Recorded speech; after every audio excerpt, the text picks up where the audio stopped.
Fiancé took our dog for a walk while I was getting ready for dinner and it led to a heated argument. Am I the asshole? Original post. It feels ridiculous to ask about this, but I'm starting to think I'm missing some key bit of information here. I guess I'm asking that if I am, why? Because it wasn't my intention, and I certainly would like to prevent it from happening again. This Friday my wife and I had reservations at her favorite restaurant, because her birthday is right around the corner. We had a party planned, but this was supposed to be our night together alone. The way the reservation was set up, I would come home from work, change and immediately drive there as it's around an hour and a half by car. Yes, we live in hick country, yes I am a hick, and no we aren't moving that I've been made aware of, lol. The day had gone great so far, and from what I knew everything was going according to plan. I got home, and she's behind schedule getting ready. This is not something that happens for her ever, and I was surprised, but the reason wasn't her fault, and it was barely a 20-minute deviation. However, I was just waiting by the door during that time and the dog decided he needed out, so I took him for a walk around our yard. It took maybe 5 minutes, and I cleaned everything up and had him put up before my wife was ready. We made it to the dinner reservation by the skin of our teeth, and that was that. We had a great date and I would have never known she was upset with me until the next morning, when she said that she had never known me to be so impatient.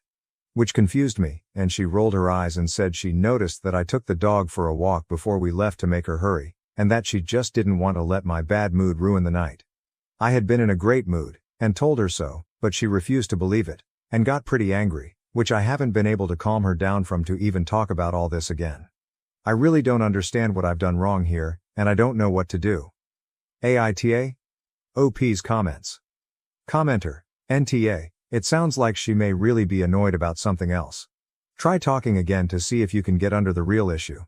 Did something happen at work or did she have another expectation that was not met? OP, not that she talked about. The day went pretty well from what I know, but I'll definitely try to talk to her about her job. She hasn't had any trouble from this lot yet that I know of, but it is a newer job, and there may be things I don't know. Thank you. I probably wouldn't have ever connected that it could be related to work. Commenter, NTA. Can you lay it out clearly for your wife that you don't understand what went wrong? Hell, maybe just show her this post. I'm assuming the anger is out of character for her, so a conversation is a good idea. OP. Yeah, neither of us are angry people. That's the biggest reason I posted. She's been pretty annoyed with me before, but this is different. Commenter. Yeah, that's very odd then. There might be some other stuff brewing under the surface, or she was just really tired that day? OP. Someone mentioned work stuff and I'm gonna ask about that. She did start a new job not too long ago, and even though she hasn't said anything to me yet, it's new enough that I wouldn't know yet. Commenter. I am not seeing anything that you did wrong here. Do you know why she was 20 minutes late getting dressed? Maybe the reason she was late getting ready is tied to what made her get upset. Taking the dog out was not wrong. It isn't like you walked around the block. You stayed in your own yard. OP. Yeah, she had gotten ready at our neighbor and her friend's house up a small hill, and walked back over, but took a tumble on the way. She wasn't hurt at all, but she had to change her dress and fix her hair. Not the first time she's fallen like that, and I worry about it. But she says it isn't a big deal. Commenter. My dad used to do this action every time we went out. This is his silent way of telling us, hurry up, don't make me wait. Maybe someone did this to your wife in the past, so she got irritated when you did it. Oh, huh, yeah. She's never said anything about that, but I can see how that would have ticked her off in that case. Thank you so much for the advice. And I should edit that thanks into the post. Less than 20 comments and almost every one of them have brought up something I didn't think of. Commenter, NTA. Maybe she has an undiagnosed UTI or she's unaware that she's pregnant and hormonal. If this is not normal, then those are the first two medical options. After that she has built up resentment over something or this is a trigger from her childhood. OOP, UTI? Those are pretty dangerous. I think that's what put my mom in the hospital last time. Do you think that's really a possibility?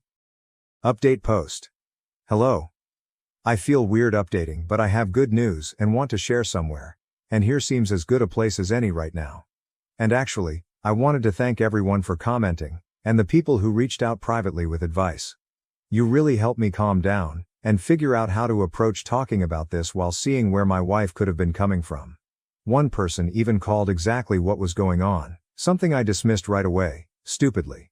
So I came home the next day and brought home pizza from her favorite spot in town, which we never get because of crowds, because I figured even if I wasn't outright wrong, there was no reason not to make the conversation nice. So after dinner, I asked about the dog again, and after a lot of back and forth and crying that I'll skip explaining, she explained that for the past week or so she had been feeling weirdly emotional, and she couldn't explain it. Some people had mentioned some things here about different health stuff that could cause those sorts of symptoms, and I got pretty nervous and got her in at her doctor's office within a couple of days. Well, imagine our embarrassment walking out 5 minutes after getting in and doing a test we could have done at home, for like $20, without including insurance companies. She is going to talk to her therapist about meeting every week for a while she deals with hormonal changes. We've been laughing about it now because it never crossed our minds she could have been pregnant. Someone commented on it, but I still didn't believe it, because I am dumb. Never mind that we're both in our 20s or that she switched birth control like 2 months ago, and we may or may not have had unprotected sex during the switch week. Anyway, as stupid as we may be, we are still excited but waiting until the 12-week mark to tell our families. However, I've been itching to tell someone and can't wait any longer. So here's an update. Haha. Wife approved, because it's anonymous. Thanks again for the help. I appreciate it a lot, even if I didn't take the advice of the person who was right. Comment. Commenter. Congrats. And maybe still have that talk with your neighbor about the path to make sure she stays safe. OOP, already working on it. The neighbor isn't against the idea, just against paying for it, haha. Which is no problem for me, since I'm the only one complaining. Karen yells at me in Walmart over apple juice and demands both bottles. My mother had to visit Walmart a few days ago to pick up a prescription and some food. She detests Walmart, hence we usually attempt to move quickly. My brother and I went to hunt the few things we needed as she stood in line for the prescription. We arrived at the grocery store and got to work shopping. There were just 2 gallons of apple juice left when we at last arrived at the beverages section. As I went to pick them, a woman walked up and watched me grab them. Turning back, I asked her whether she was likewise searching for apple juice. She agreed, thus I gave her one. We would take the other. Things started to get fast. She wanted them, hence she instructed me to give her both of them. I reminded her once more that I would give her one. We would retain the other. She started asking that I give her both as she wasn't satisfied with this. I told her no flat out. Since my brother only wanted apple juice and is not good with conflict, he was not saying anything. Ma'am, do you want this one or not? I asked. Just give me both, Karen said. How difficult should one find that to grasp? I want both of them. Looking nervous, my brother interrupted her as she was beginning to create a scene and said, Look, we're just trying to be nice. Karen jerked back. I don't care, just show me these, you are throwing away my time. I eventually grew bored with the debate and out of spite filled our cart with both of the apple juices. I spun around and pointed for my brother to follow. She started screaming, but we proceeded toward the front. Really, it was the dumbest thing ever. Arriving first, the OP and his brother might have readily snatched both apple juice bottles without saying anything. Rather, they volunteered to give the woman one, and she turned straight forward and started screaming at them. She ended up obtaining 100% of nothing while wanting exactly 100% of the apple juice. Though it sounds like they were able to just walk away without any more problems, I find it surprising that Karen did not end up running after OP and his brother to do something further. Tell me what you would score this one, 1 out of 10, down here for the entitlement degree. An entitled parent seeks Disney World's college refund policy. Understanding the rest of the story depends on knowing all this material. Having only been here slightly over 2 months, I work at a financial aid office for a small private university. Because I have to learn topics about the financial aid application process I never would have believed I would need to know, including how FAFSA forms are handled, my work is difficult. Students must complete the FAFSA, a crucial document to find out how much money they are qualified for to pay for college. Many times, this means students with scholarships, grants, or loans could receive a return check. The amount the student qualifies for and the amount the school deducts for tuition, classes, lodging, board, and other expenditures will determine how these checks turn out. Students occasionally will obtain thousands of dollars back off. Be sure not to discuss how you intend to utilize a refund outside of class criteria for anyone who intends to obtain one, since it is policy to refuse to distribute money if they are knowingly used for items outside of school necessities. Once more, this helps one to grasp the narrative. Now, on to the narrative. Though I work as a simple office assistant, my position as a financial aid assistant is one of knowledge of a financial aid counselor. Yesterday, a young woman and her father entered the office. Where's the person that's holding my kids' money hostage? The man asked before I could welcome them. This man was plainly angry and bigger than me, so I got scared. Just from the intensity of his voice, I wanted to cry. Sir, I can see if anyone's available to talk, I said, and he started yelling at me about how horrible the university was and how dare they keep his daughter's money like this. We are all women in our little office with my boss, the Director of Financial Aid, DFA, Assistant Director AD, and Student Assistant. Turning to the open doorway, I found the Assistant Director looking unconcerned. I can discuss her money with you and your daughter, she replied. Side note, since we have no control on how it's distributed, first call the billing department, not the financial aid office, if you're seeking a refund. I heard everything discussed since the entitled dad and the girl entered the office left the door open. Had I been let to document events, for privacy concerns I wasn't, I would have noted this conversation. So how can I help you? The assistant director asked. What is happening? The entitled dad added, the refund for my kid was meant to arrive by the end of the week, Wednesday here, and her account does not show it. Sir, please calm down, the assistant director said. Ignoring her, the dad said, no, we utilize her money for our trip, hence she needs it. The daughter piped in, Dad, I'm not going on a trip. The dad said, you are indeed. Remember, we are heading to Disney World. Knowing this, the assistant director remarked, so you're using your refund to pay for a trip outside of school. Saying no, I'm not, the daughter objected. But the dad cut her off, declaring, yes, she is. We now need it since she pledged to pay the deposit with that money. Sir, I must tell you that I cannot let this money be released as you have just told me your daughter will be using them for things outside of school. Please do not modify it. The dad said, what? She can spend her money any way she wants and do anything with it. The assistant director clarified. You only have this money for purchases connected to schools. Using it otherwise is regarded as fraud, a wrong use of money. OP explains here. You should never notify the financial aid office of your vacation plans and act like a jerk.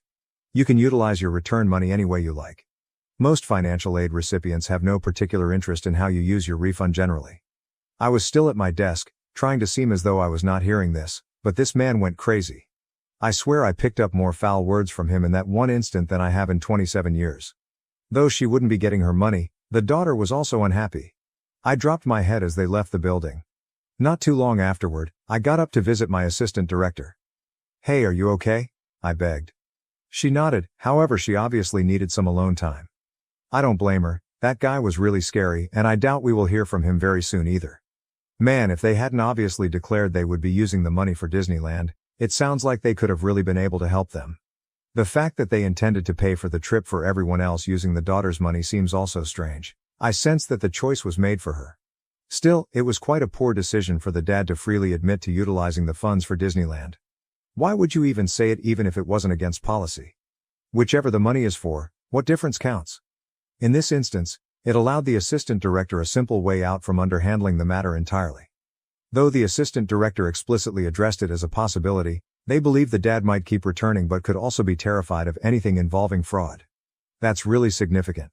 Either way, grade this one, 1 out of 10, down below and tell me what you would do if you were in this position. I want a brand new hot tub. Is this a literal white elephant gift and upkeep nightmare? Should I keep or sell? Original post. Like the title says, I won the grand prize in a raffle. It's a beautiful 6-person hot tub, and I would love to own one someday. The thought of snowboarding all day and coming home to a hot tub soak sounds amazing. I do have a backyard that has room for it, but I would need to get electrical outlets added, would need to flatten the ground for a concrete pad, possibly get plumbing, then there's the delivery, accessories and upkeep. Are there any frugal hot tub owners out there? What is upkeep like? Do you really use it often enough to justify the cost? I'm not afraid to do the hard work necessary to install it, but wondering if in the long run am I wasting all this money to upkeep costs? My wife keeps suggesting that we sell it and use it for a trip. What do you think? Some of OOP's comments, relevant comments. Commenter. I installed a hot tub at my last house. If you are going to use it and enjoy it, it's never going to be cheap. Chemical and water costs aren't too bad, and in my opinion it's not that much of a hassle, but leaving the tub on 24/7 365 has considerable electricity costs, especially if you're in an area cold enough to snowboard. Our hot tub was costing us about $200 a month to run in the winter, and about $50 a month in the summer. And that's just water, electricity, and chemicals.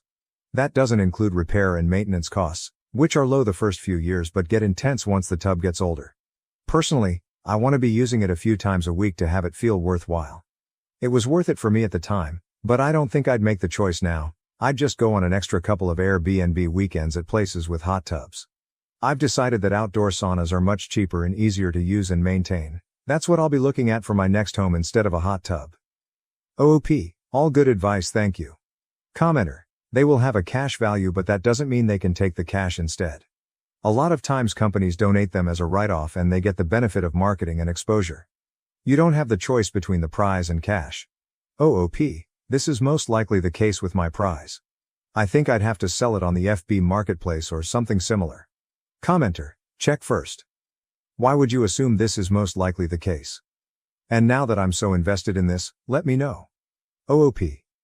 It was a raffle at the birthday party at the company my wife works at. The hot tub place is next door and was donated to the raffle after the owner did a work for trade thing with their business. So knowing a little of the behind the scenes maneuvering, I'm fairly sure it's a write-off donation and there's no cash prize equivalent. But I'm still going to ask.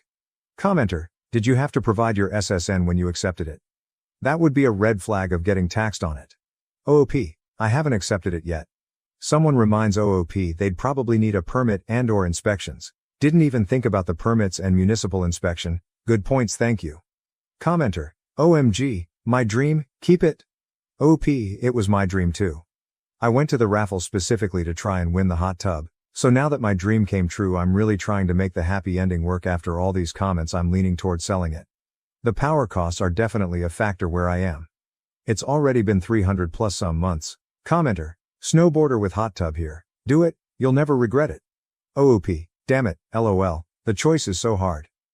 I may try and see if they will do a sauna instead. Bought a season pass to Brighton this year, gonna be up there a lot. Commenter, where are you located? I'm in the market for one if you're looking to sell and we happen to be not too far. Feel free to PM if you'd like. OOP, Utah. Update post. Thank you all for so many helpful comments. Like I said, I was super excited to own a hot tub. I thought I had the perfect spot for it and was ready to do everything I could to get it installed. All the commenters brought up a lot of great points that I didn't consider. One was the increase in energy bills. Our electricity has recently undergone a 30% hike and in the summer is over $300 a month now. Adding a hot tub in the winter would have added $100-$200 per month to that bill, as we live in a cold, snowy climate. 2 was the spot we picked out for it. After measuring where we thought it would go, we realized the spot wasn't big enough to fit the tub and we would have to put it somewhere that had a bit more room. This meant I would have had to run a longer electrical line, had to rip out part of an edged pathway and build a new gravel pad. The new spot had no privacy. It was in direct view of the neighbor's window, so adding some sort of privacy barrier would have been another cost. And it was still 20 feet from where we wanted it, which means in the winter I'd have to shovel a walkway to it and clear it all off. I know in the winter this is going to be a big factor in not using it, because it wouldn't be convenient to get to.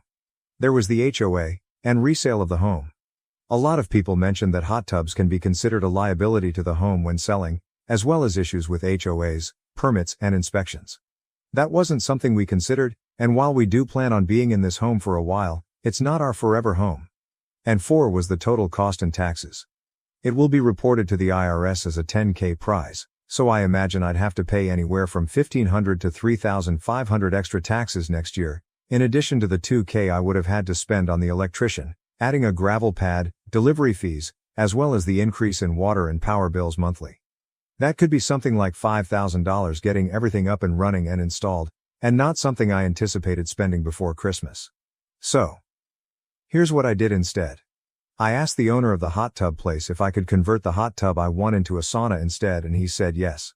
So I'm getting a super nice infrared indoor sauna that will sit inside my basement. It doesn't need expensive new power lines run, and no other associated upkeep costs going forward other than the power used. All in all, I'm super happy with the outcome. A tiny bit disappointed I don't get to soak in a hot tub, but I can still go snowboarding all day and come home to a nice heat soak. Thanks again, everyone. Some of OOP's comments. Commenter. That's a bloody clever solution. I love that you negotiated. Very few people realize that negotiation gets results. See, why Flora is about to recruit an entire office building to negotiate with the landlords about getting some much needed accessibility upgrades. I mean, I'm a mediator, so I would say this. But jolly good for you anyway. OOP. Thank you. Someone in the original thread mentioned a sauna and it got me thinking. I work with a lot of small businesses, so I'm used to negotiating and finding solutions. Commenter. And the post doesn't include the chemicals that are added to the water regularly. OOP. A lot of the original commenters said that those weren't too expensive, so I didn't include that, but definitely a factor as well. Commenter. Saunas are such a godsend and genuinely beneficial for your health. Brilliant move. And I know sauna rooms can be a nice incentive when selling OOP. Good to hear. We went with an infrared one because of the health benefits. I'm excited to try it out. Am I the asshole for purposefully ordering meat items so I don't have to share with my vegetarian friend? I have a friend who is a vegetarian and very entitled. She believes that her money is hers, and my money is ours. I love sharing food with friends. I eat almost exclusively family style, but I hate sharing food with this friend because she doesn't share food with me. To avoid confrontation, I have started exclusively ordering meat items whenever we eat together. Recently, we went out to eat and I ordered chili cheese fries and I added steak. My friend interjected and asked if we could get the steak on the side so we could share. The waiter was like sure, and I kind of just stared blankly, silently fuming. But then when the fries came, I immediately dumped all the steak on the fries and started mixing. She was like, wait, and I said, oh, oops, sorry, and continued eating. She said she would have ordered more food if we weren't sharing, and I said, well then order it. But she didn't because she was trying to save money. She ate her sad salad and kind of passive-aggressively said, man, I wish I had some fries with this too. I ignored the tone and just responded cheerily, you should get some, they're good. Hopefully she gets the hint soon. Edited. Okay, I'm sick of saying this, but this person does not respond well to criticism. Friends have tried and failed to bring up issues about money with this person before. It does not end well. I am prioritizing my own mental health over being mature and doing the right thing. Go watch an after-school special. How do I add a flare? No more advice, Pulez. This is event-relevant comments. Comment. Genuine question. Has anyone ever expressed that it annoys them when she does this? Sometimes people don't realize they're being annoying. If you haven't already, I would try to set the boundary that you don't mind sharing food if she also shares food. Tell her that you understand she needs to save money, but that it doesn't mean that you can afford her to keep eating your food too. If she doesn't take it well, that's a sign to distance yourself. If she apologizes and works on it, it could be genuine ignorance. OOP.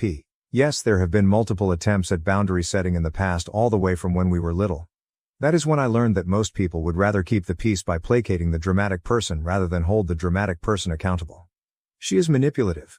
There was a whole issue at prom where she didn't pay her share for the limo. The kid who did would not let her on. She cried. The kid's parents felt bad and covered for her, made the kid apologize. She always has a sob story. She's always the victim. I have even offered her to apply for a job in the past where I work, as a busser, because I too thought she just needed help. BC again, she's manipulative. Before my eyes were opened. She said to my face, I could never bus tables. Is there a host position open? This isn't her only thing, she is manipulative and selfish in every single way. Some people see it, some people don't. And until everyone sees it, I'm not going to be the hero that calls her out on it. Update. My post blew up and lots of people asked for an update. Nothing too interesting happened until last week, so here it goes. TLDR of last post. Mooch vegetarian friend who likes to steal food but doesn't like to share keeps stealing my food, so I purposefully order meat items to not share. Update. Long story short, I'm no longer friends with Mooch. Another instance happened that was the catalyst for me. But I didn't make a dramatic show of anything. I just slowly stopped going on outings where Mooch was invited. All of my friends seemed to think Mooch isn't that bad, so they weren't really wanting to ice her out for me, which is totally understandable. But unfortunately I stopped hanging out with most of my friends. That is until last week. My friends had planned a short spring break trip to Mexico. I didn't go because Mooch was invited. I even warned them that Mooch was going to make it miserable, but no one listened to me. And shocker to everyone except for me, the trip was awful. She didn't pay for a single thing. She still owes people her portion of the Airbnb and gas money for the drive. Additionally, she had a sour mood anytime plans didn't go her way. Example, group wants to go to the markets, Mooch wants to go to rent a boat, majority rules they go to market, Mooch has a giant frown and makes sure everyone is aware she is having a bad time. One night, everyone went clubbing. She got tired and wanted to go home. No one wanted to go with her. She was waiting around with her giant frown, clearly wanting someone to leave with her so she didn't have to pay for the Uber. She finally orders an Uber for herself. After the Uber arrives, two girls decide they are actually tired too, so they take the Uber with her. She had the audacity to Venmo request them money for the Uber after having not paid for anything else the entire trip. And one of the girls she Venmo requests was the one that paid for the Airbnb that she still had not paid her back for. For the record, everyone else took turns paying for Ubers. No one Venmo requested each other for that. This was the first and only Uber Mooch ever paid for. That girl immediately starts a group chat with a couple of people on the trip and me with my favorite thing to hear, "OMG OP, you were right." Then I got to sit back and just watch as everyone vomited to me about everything terrible that happened on the trip. So it sounds like these 5 people plus me are done with her. Not sure how the rest of the group feels, but at least I have 5 people I can hang out with regularly again. Top comments. Comment 1. Clearly you've never had a long-term toxic friend or relationship before, because you'd know how hard these habits are to break. They've known each other since childhood and it's hard to set boundaries with someone like this when they are repeatedly broken. Plus she never said that not going on that trip made her miserable. Quite the opposite actually. Also, did you ever consider that OP might be the one with money problems? Maybe, just maybe, she doesn't want to hang out with someone who thinks OP's money is also hers. OP. It's not even the money problems, even though yes, that's at the forefront. It's that she expects everyone to serve her and cater to her feelings all the time. She wants final decision making for all activities while not paying. It's the fact that I have to drive her everywhere, but I'm also not allowed to leave until she's ready. Like fuck, if not wanting to spend time with her makes me mean, I'd rather be mean than continue being a doormat. Comment 2. Karma is a dish best served with meat if you asked me. I'm glad they all woke up. I hope she's lonely with her sad salads. The incident that made OOP cut off the friendship thanks to you/yes go away for finding this comment. I was her ride to a group activity. Right before I was about to leave, my mom decided to pick a fight with me about my room being a mess. When my mom and I fight, she can be kind of mean, so I was sobbing. And my friends know this. I texted my friends that I couldn't come anymore because my mom grounded me. Mooch said, "But you were my ride." And I asked the group if someone else can pick her up. Everyone else lives kind of far and no one wants to go out of their way to pick Mooch up. She calls me and asks that if I can't come hang out, can I at least come pick her up, drop her off at the hangout location and then pick her up again at the end of the night. She even said, "I feel like your mom would understand you made the commitment to drive me." I just said no, and to her credit she accepted it and then ended with, "Well, that sucks, I hope you feel better." BC, she can tell I've been crying. That was just the final straw for me. Am I the asshole for torpedoing a dude's entire career because he was a bully at work? Original post. So to preface, I know I'm something of a Nepo baby, but it is what it is. My mom is incredibly successful in a very niche but very lucrative field of business. This allowed my dad to be a SAHD and for me and my siblings to get a good education. When I graduated from college, I decided to go into the same field as my mom. While I love her and our relationship is good, I very much did not want to only be viewed as her kid, or receive special treatment due to how well regarded she is, so I use my dad's surname, and generally keep who my mom is to myself. I also avoided coming to work for her. In my field and country, it's generally accepted that people are hired for a trial period, at the end of which either the employee or employer can cut ties with no fines or compensation required. So anyway, I went to work at one company. Again, I'll remind you, very niche market, very few employment opportunities. I went in for my trial period and everyone seemed pretty happy with me. I put out some fires and one superior describes me as a workhorse, because I'm first to the office, last out the door. It goes pretty well. Except for one colleague in my team. This dude is a huge jerk. I'm a bit of a people pleaser and try to be on good terms with everyone, but jerk will have none of it. Dude is incredibly rude. He keeps being very confrontational. Like if a colleague, not just me, was getting any sort of acknowledgement, jerk would belittle them and their accomplishment. If someone was saying they had a rough time with something, jerk would pop up going, "Oh yeah, I did that a while back, it was super easy." Whenever someone tried talking about future plans with me, jerk would go, "Oh yeah, we'll see about that." He also apparently says some very unkind things about my appearance and masculinity, but those at least he had the decency to say behind my back, I suppose, and I only learned about them later. Like dude was incredibly mean, for apparently no reason except trying to make himself look better by making everyone else look worse. This one thing wasn't true to me specifically because I'm male, but his meanness seemed to apply especially to women. A few comments were about how working in this field isn't for moms and they should be raising kids or whatever, and some other very bad stuff. But management seemed pretty content keeping him around because apparently he was a pretty good worker and they liked that he was ambitious. Fine. My trial period ends.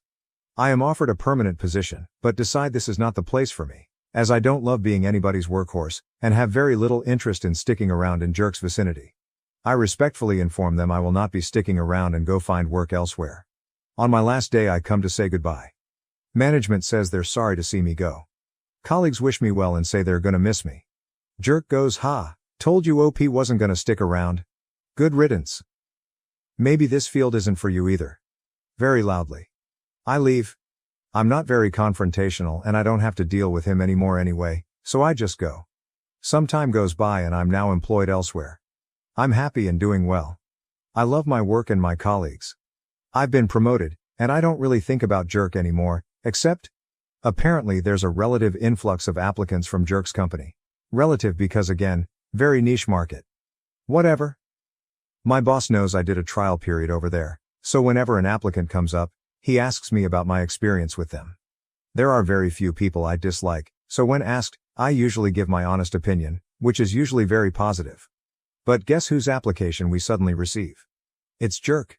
My boss asks for my opinion, and I say, look, I have personal feelings about this person, and I can't be objective. Boss, knowing just how positive I usually am about basically everyone, asks me what's up, and eventually I tell him. I tell him everything. Jerk, obviously, doesn't get hired. I assume that's the end of that. Few days later we had a family dinner. My mom goes, "Wait, you had a trial period at that company, right? Do you know Jerk?" Well, my mom knew there was a person I really didn't get along with at that company and the shitty things they did. I tell her it was him. Obviously, she ain't gonna hire him either, especially given his views on women. So my company ends up hiring one of Jerk's company's former workers. Me and her are on great terms, and this is how I discovered what happened there. Jerk got promoted and that made a bunch of people want to leave. This caused management to look into why strong applicants were leaving after their trial period was over. Turned out it was Jerk. Someone had a talk with him and from what I gather he was not receptive to criticism. He was let go. This is when he applied to the company I work for and to my mom's. From what I understand, he no longer works in our field. There are, as I mentioned, not many employers around, but unfortunately I have no idea what he does. We'll update if I find out. Update. So it's been a minute since my original post. Things kinda blew up and that caused me to want to give a small update and clear some stuff up. So first, let me stress that my field is very niche, with few employment opportunities. It is also, as some of you suggested, niche. Okay, seriously now. As some of you actually guessed, the field is medicine in a small county. This means that there aren't many spots on the residency program, but also a pretty constant influx of students and interns. The field is pretty lucrative. Shitty hours, yes, but great money and a lot of prestige. Some asked about an exit interview at the end of the trial. Had one of those. Said I didn't really vibe with the culture and certain aspects of the way they did things. Didn't name Jerk. As a young, relatively speaking, specialist in my field in a not very large department, I get to weigh in on potential colleagues, so if I say someone sucks, that bears some weight. And if a department starts having issues attracting the best candidates because its chief resident is a jerk, that's gonna be an issue. So with that out of the way, let's get to the update. A lot of you were very curious as to what had actually happened to him. So I reached out to some friends. He's still a doctor, obviously, but he just went into another specialty, which given how long he worked to become chief resident is telling. He's probably okay. The reason for the update. It turns out I know his wife. I like his wife. She was a year ahead of me in med school. Got curious so I texted her. Turns out she's not actually his wife anymore, she's his ex. They got divorced. Had coffee with her, still a lovely woman. She's not on Reddit, but apparently this thing got on out at some point and reached her. Well, I told her about this and she couldn't believe it was me. Except she could, because she suspected it was me because I apparently sound like a twat when I express myself in writing, which she remembers from my days at the student council equivalent and my many emails. So? Okay. Still, I had a good time. We're getting coffee again on Sunday. Anyway, I didn't have anything to do with his firing, but after he was let go, presumably quite unamicably, he decided to move abroad after failing to get into another department here. This didn't come to fruition, but it did cause a rift in their marriage, which then led to divorce. So, maybe I kinda torpedoed his marriage too. And yeah, that's about it for the update. We'll let you know if I get beaten up in a parking lot though, as some of you suggested I might. Am I the asshole for flirting with 19-year-old girls at a birthday dinner and defending myself when they called me a predator? Original post. I'm 31 and recently ended a long-term relationship. I was broken. I recently went to this cool restaurant bar downtown with one of my buddies to have a good time. Anyone of any age can come in. While we were there was a girl who was celebrating her 19th birthday. They sang happy birthday and they were allowed an outside cake with 19 on it. The birthday girl was pretty, so I wanted to go chat her up. Her friends were super cute too. My buddy told me to leave them alone and that they looked like babies. He didn't want to go over at first, but since the breakup, every other woman but my ex has been invisible. So he went to Wingman with me. We walked over and wished her a happy birthday. I thought things were going well and the women were laughing. Then all of a sudden one of the girls snaps at me to take a fucking hint or Kelly. I was taken aback and just said, "Excuse me." She said to read the room and that they were uncomfortable. Another asked us to go away. I was going to go, but I was really bothered by the R. Kelly comment. I said it's fucked up to call me a predator when we are all adults here. My buddy wanted to leave, but I stood my ground. The birthday woman said that it didn't matter, it's weird for someone my age to hit on them, especially when they make it obvious that they are uncomfortable. Then made another R. Kelly comment by asking if she looked like Aaliyah to me. Which upset me again. I apologized for making them uncomfortable, but that didn't give them the right to call me a predator. One of the women said it was a personal problem. I said that adults are allowed to hit on the adults. It's not a crime. One woman just asked why I was still standing there and yelled at me to go away. I was pissed off, and when I left, their entire table was singing Remix to Ignition and laughing their asses off. I was furious and humiliated. When we sat back down, I was seething. My buddy said that it was my fault for not seeing the signs that they were uncomfortable. To him it was obvious, so he wanted to go. He called me delusional. I pointed out that they were laughing and he said it was just uncomfortable laughter. I told him that I had every right to be mad about being called a predator when they were all 18. 19. It's a horrible accusation to make. My ex was 6 years older than me. He said that they weren't calling me a predator, just weird for going for teens.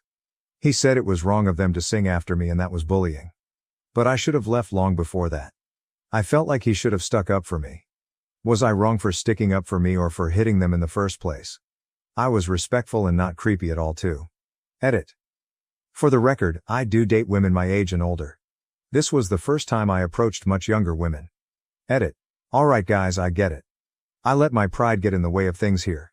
Can't fix it, we'll do better next time. Relevant comments. Comment 1, YTA. For being creepy, not taking a hint, and arguing about it to women who asked you to leave. You're upset about being called a predator but don't seem to care that your inappropriate behavior made a group of women in public feel uncomfortable. Comment 2, typical nice guy. Comment 3, the table singing Remix to Ignition was also hilarious and how badly it pissed off the OP. Comment 4, he is extra YTA for standing his ground when they asked him to leave. What did he think would happen? They would admire his persistence and realize they were wrong all along and he was actually a nice guy who they should all sleep with. Comment 5. Or they all look sheepish and he could leave like a boss having owned all those bitchy women. Comment 6. Then the entire restaurant would clap. Comment 7. And all the women would throw their knickers at the clear alpha male. Comment 8. YTA. The fact that both the girls and your friend easily recognized that it was creepy to hit on her, should tell you that it wasn't okay. Comment 9. The rare moment that an AITA post turns out to be the asshole. Praise be. Comment 10. YTA, you're 31 hitting on a 19-year-old, and you can't confirm how old the other girls were. Probably around 17, 18 and 19. That's very creepy and you made them uncomfortable and then didn't take a hint, then got mad when they had to be mean to you for you to go away and you still didn't go away. This is predatory behavior and I'm not really sure what you thought was gonna happen. Posted by Noi. I have never had a Reddit account before, but my journalism TA showed us it and sometimes I'll just check the front page for news. Earlier I saw a post up there that basically described my birthday dinner like 3 weeks ago. At first I didn't gaff, but now I just felt the need to clarify a few things. Even though I know most people called him an asshole. Some people got aggy about the Raquel comment and singing Ignition. Was it mean? Yes, but I'm done being nice to creeps. This was not a bar. It was a bar and grill, but it was mainly a restaurant that just happened to serve drinks. We were sitting near a family. So we weren't in a setting where people go to get hit on. We were minding our business and marketing in the corner booth. He came and wished me a happy birthday. I said thanks and we all went back to our conversation. I did appreciate being told happy birthday. But he stuck around. We laughed uncomfortably and went back to our conversation. He stuck around and kept interrupting us. Each time he said something, We nodded and then turned our backs to him. We said thank you bye a few times. But he was still standing there, talking to us. His friend kept finding excuses to leave. I was annoyed, uncomfortable, and disgusted, but I gave him a respectful, okay, have a good night. Here's some cake for home bye. But he grabbed the cake and sat down in our booth. He said, the nights are not over yet. Then my friend just snapped, and if she didn't I was going to. When she called him R. Kelly she wasn't accusing him of being a pedo, but a creep. 30-year-old guys who hit on us creepy and disgust us, point blank period. We were nice the entire time and I even gave them a million hints and cake for the road. His friend was even finding reasons for them to leave. Then he had the audacity to stand there and fight us on it. I told him that he was way too old for us and it was creepy from the start. When he left we started singing Ignition among ourselves, not singing it after him. AITA throwback that our parents put us on. Instead of crying over our night being ruined by a creep, we turned it into a fun moment with karaoke. P.S. When he asked us our age and gave us his, we became a million times more uncomfortable. Guy was 30 trying to get with 18-year-olds at a birthday dinner. We're used to old men bothering us and it's always gross. To the if he was an ugly crowd, he was a decent-looking fit guy. If I never met him, I'd set him up with my aunt. But he was in his 30s and that is way too old. This isn't porn, and I haven't met a single girl desperate for a 30-yo divorce dick. Being called legal is demeaning. Everything about it was sickening. When we came over, announced his age, then asked us ours, I almost yacked. It was like he was IDing us, at a family restaurant. Fuck outta here. I'm tired of having to be polite to guys who are creepy and disrespectful. Edit, 30-year-olds aren't gross by being 30. Everyone gets older. 30-year-olds who bother you to flirt during the birthday dinner are. Edit, I really appreciate the support, but please don't spend your money on gold for me. That's not why I posted, but I do appreciate it. After confronting my husband's friend about pressuring his sick fiancé into having kids, I question if I overstepped or just told the truth. Original post, September 7, 2024.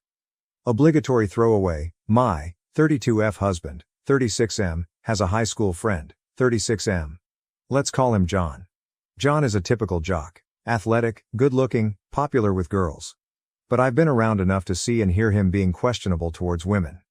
To the story, we were in a group of friends and I was introducing them to my new baby, 0F. Important info. I had a miserable pregnancy. The topic of having kids came up and John started saying how he and his fiancée, 32F, would be the next. More important information, his fiancée Janet is an amazing lady. Kind, smart, gentle. Recently she has been through a lot, lost her dad and her health has been terrible. Not going to say what, but she has a disease that causes headaches, weakness, dizzy spells, fainting, extreme fatigue. She has become more and more emotionally and physically dependent on him. On top of that she, and I, come from another country. It means her family and support system are not here. Back to the situation. I asked her if they plan to have kids after the wedding, that is in 2 years. I thought that because it gives her time to recover. He doesn't let her answer and say they agreed they would only get married after having kids. I am surprised for 2 reasons. She always said she wanted kids after marriage and her health is not good. She doesn't say anything, but looks sad.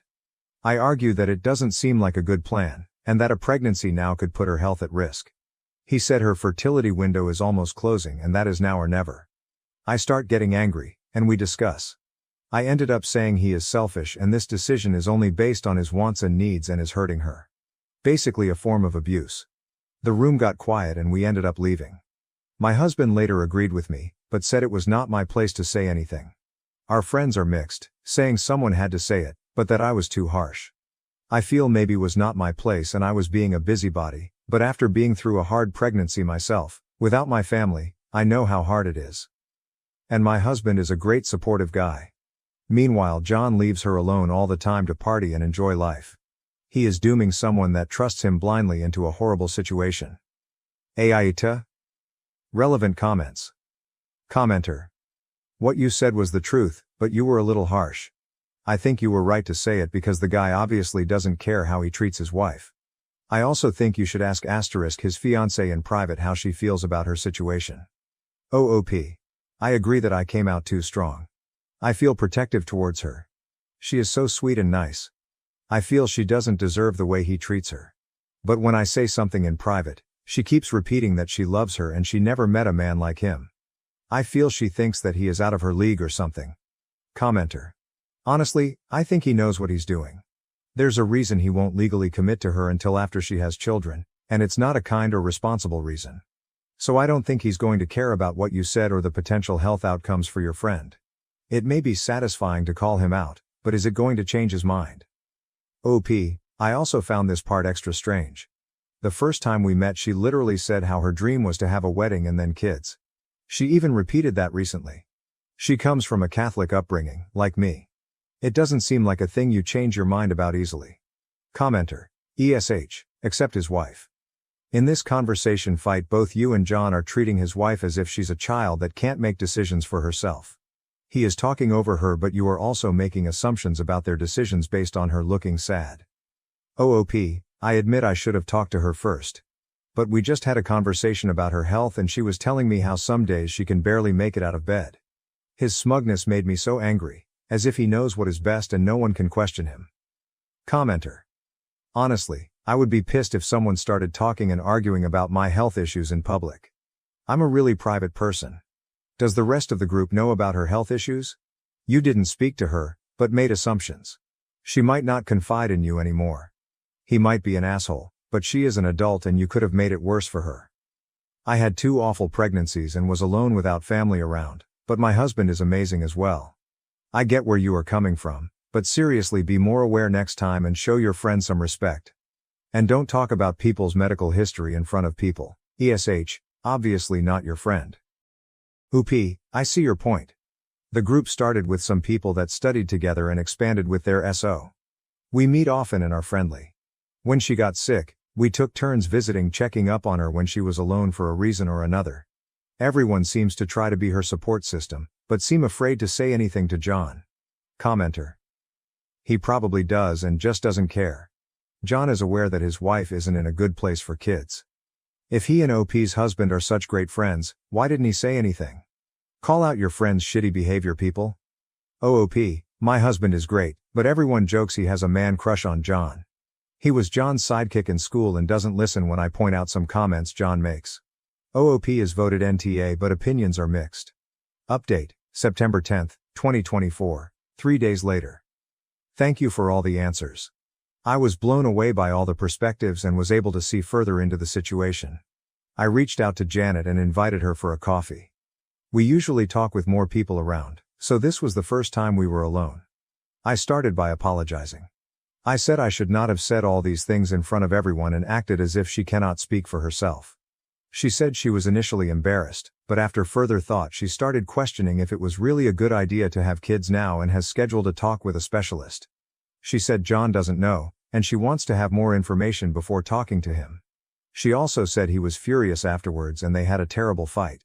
So you guys were right, it was not the right move, and he did blame her, saying she should have defended their position and that she knew having kids was a must for him.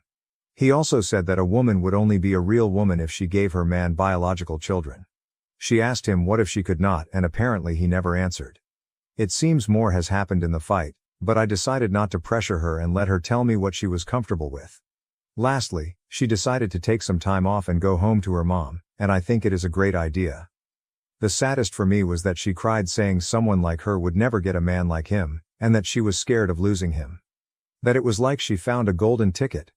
I held my tongue, because I personally do not think he is a prize. But again I took the advice and did not pressure further. I also had a long talk with my husband, and we are at odds. He still thinks I am overreacting and that John poops gold. I am frustrated, but not much I can do for now. Not a fantastic update, but it has only been a few days, so I will let you know if there is anything big happening. Boss reprimanded me for not answering an email in 4 minutes. Now I'm wondering if I should quit due to her unreasonable demands. I've been at my new job for just over a month and have very grave doubts about whether it's going to work out. I'm finding it impossible to make my supervisor, Martha, happy. Her criticism is frequent, harsh and in my opinion, often very unreasonable. The incident that has me writing to you happened today, when she reprimanded me in writing for failing to answer an email in 4 minutes. To set the scene. Earlier this week, Martha and my other boss, I support 2 teams but it's an uneven split. Unfortunately my primary boss is the awful one, Had a meeting with me in which Martha told me all the things I was doing wrong and what needed to change. I'm trying to understand where she's coming from, but I'm just not used to a work situation like this. She proudly describes herself as a micromanager. She doesn't appear to know the word has a negative connotation. And is looking for constant, immediate responsiveness, over-communication, her words, and accountability. I understand she's the boss and it's her call, but it's a hard adjustment. I'm not used to being watched so closely. Every job I've had, the boss has been concerned with results, not with knowing exactly where I am every minute, hearing back from me instantly, etc. All week, I've worked so hard to keep her happy and show her that I took the conversation to heart. Then today, I received an email, in which Martha was CC'd, from a senior partner asking for contact info for one of our clients. I saw the email come in while I was working on a project for the other boss. I made the apparently grave error of not stopping instantly, but instead finished up the line in the Excel sheet I was working on, then opened the email and began gathering the requested info. Before I had finished, Martha replied to both of us, sending the partner the requested information, the wrong information for the record, but I'll get to that later. I saw her email, which arrived in my inbox a whopping 4 minutes after the email from the partner, stopped working on my response since it was no longer necessary, and went back to the project I'd been working on. Then I get an email from Martha. Jane, this would have been a great opportunity to build a relationship with the partner. Why didn't you dive in and assist? 4 minutes, Allison. 4 minutes. A bathroom break can take 4 minutes. I just feel like she's determined to hate me. I tried so hard all week to do everything exactly the way she likes, and she still found something to criticize. If she wanted me to answer the email, why didn't she give me a grace period of, maybe 5 minutes before answering it herself? Also, as I said earlier, she gave him the wrong information. He asked for the email address and she gave the physical address, which to me seems like she was so eager to answer the email, so that she could blame me for not answering it, that she rushed and sent the wrong info. By the way, if I sent incorrect information to a partner, she would act like it was the end of the world. But it's no big deal when she does it. Also, for the record, I understand some things are very time sensitive. I still think 4 minutes is kind of a stretch, for almost any situation, but I also want to make it clear. This was not an urgent request. It could have waited 5, maybe even, 10 minutes. I'm not asking whether my boss is being reasonable here. I'm very confident that she isn't. My question to you is, do you think I should start looking for a new job? I just feel like this is such an unreasonable criticism that there's no way I'm ever going to make this person happy. She either has no idea how to manage people or has developed an instantaneous hatred for me and will continue to find things to criticize no matter how hard I try. I've been so stressed out since I started this job, worrying about messing up, which not surprisingly, is probably leading me to mess up more. Is this salvageable or should I start looking for an escape plan? Update. Your response was really helpful. Martha had already fucked with my head so much that she really had me doubting myself. So much so that I honestly thought you might take her side and ask me, but why did it take you 4 whole minutes to answer the email? So for you and the commenters to reassure me that yes, she was being unreasonable was really helpful. As for an update. Reader, she fired me. Yes, I took your advice and started looking for a new job. She fired me before I could find one. The 4-minute email happened about a month after I started and I got fired just under the 3-month mark. The reason given was that I was making too many mistakes and that they couldn't trust me with my assignments. I'm curious how it's going with my replacement, if things like accidentally saving a draft to the wrong folder, in your first month at a new job, qualify as fireable offenses. I mess up sometimes, more than I normally do. But I think it's because of how Martha treated me. She was so volatile that I didn't feel comfortable asking questions, and she also would just disappear fairly often. She can disappear for 3 hours. I'm in trouble for missing a phone call because I was using the restroom. So a lot of times I had to make my best guess, and yes, amazingly, my best guess was always wrong. She was always coming after me with artificially compressed deadlines, so I usually had to send her work without having the amount of time I'd prefer to proofread, double-check, etc. Sometimes I thought she was moving the goalposts. Often she would say, "I told you to do X not Y," and I'd think, though I'd never say it out loud lest I face her wrath. "I don't think you did actually." And sometimes it was 100% clear that she was just inventing reasons to berate me. See, for example, 4-minute email. When I got the email that I wrote to you about, I knew deep down that she was just never going to let up. Clearly, she would find something to criticize whether I did something wrong or not, and in the end probably fire me, or bully me until I quit. That played out many times in the weeks before my firing. If I made a minor mistake, she lost her mind. If I didn't make a mistake, she would invent one. For example, she would email me to say things like, "The meeting has been over for 30 minutes. By this point you should have emailed me to ask what our next steps are." Maybe, but see above hesitancy to initiate contact with a volatile boss who finds fault with everything I say or do. I absolutely couldn't win, and it was just a horrible, stressful, demoralizing experience.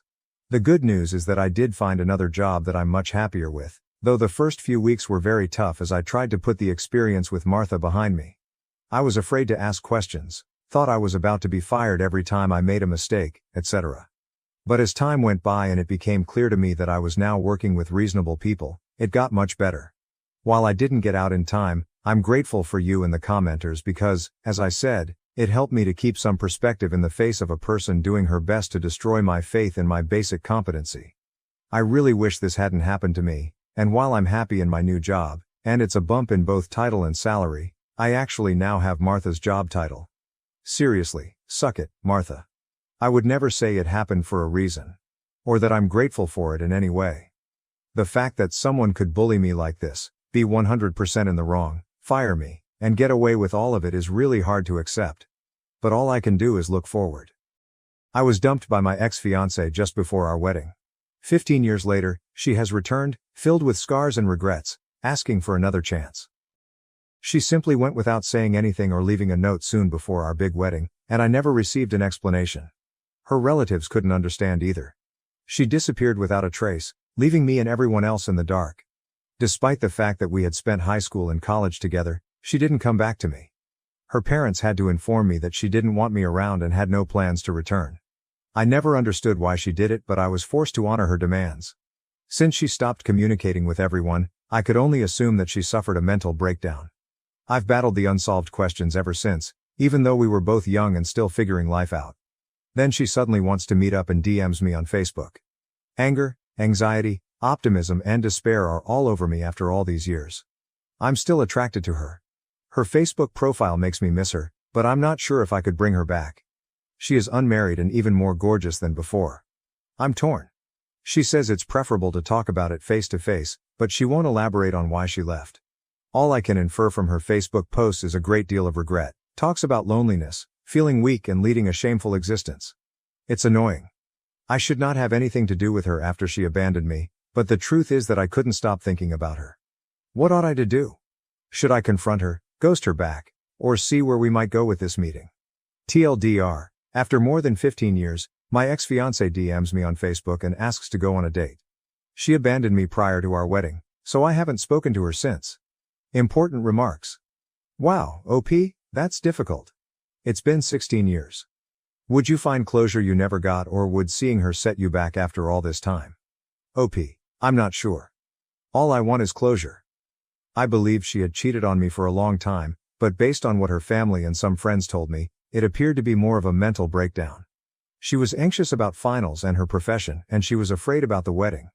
She eventually made a comeback after ghosting everyone, but I was never involved. I've been thinking about her constantly. You should try to get closure by meeting her, but don't go in expecting her to return. You may not feel the same way about her today, but you do feel something for the person you knew.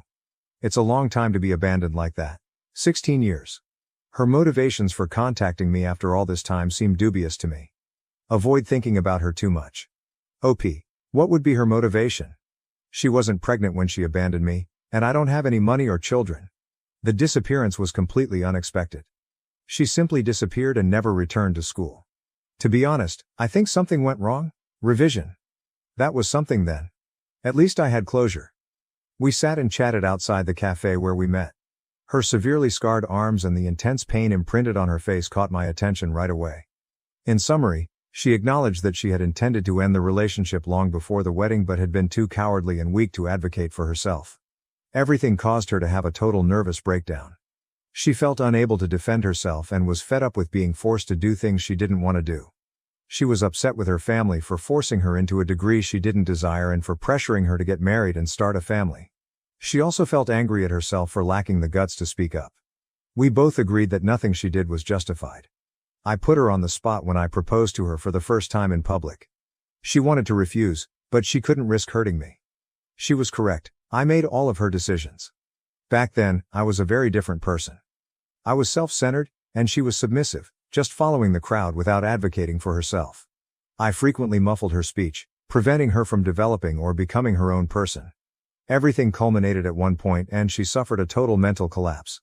The only person she ever trusted, her best friend, advised her to flee her issues. She claimed that the only thing she knew how to do was to flee. Her life took a turn for the worse. She didn't say what she had done, but she ended up in prison for a while after being homeless for a few years after being evicted by her best friend's husband. Since her release almost a year ago, she has been making efforts to improve her life. She ultimately got in touch with me, got a job, and reconnected with her parents. We both agreed that there isn't a future for us. We now live far apart and are two different persons who have nothing in common. She doesn't demand forgiveness or justify her actions. She is disgusted and ashamed of what she did. I just forgiven her because I wanted to be furious but couldn't. After saying our goodbyes and shaking hands, it's likely that we won't see each other again. It's heartbreaking. At last, she and I were able to get the closure we sought. A weight seems to have been lifted. I now realize that we will never have a future together. However, I'm also upset because it's really over. It was all for nothing, all these years of hope. Not many people can say that, but in the end this is an ending, and I've finally found closure. Should I trust her story? I do indeed.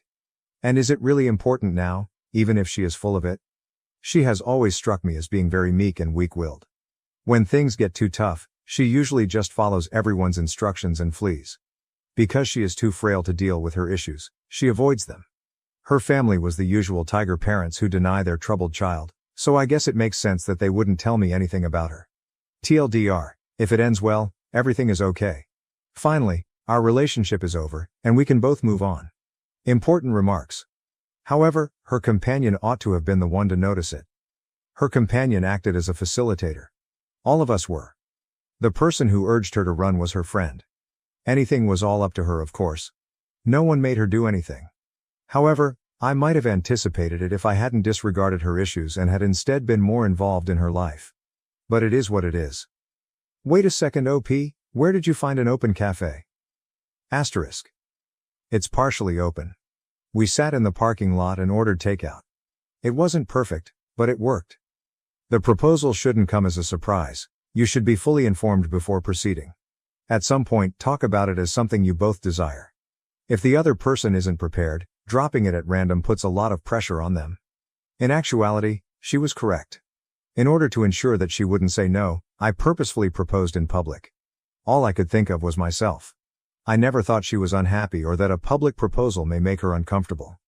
You had a good ending, but she didn't. You seem to have contributed to her issues at the time. Have you shown regret for how you handled her?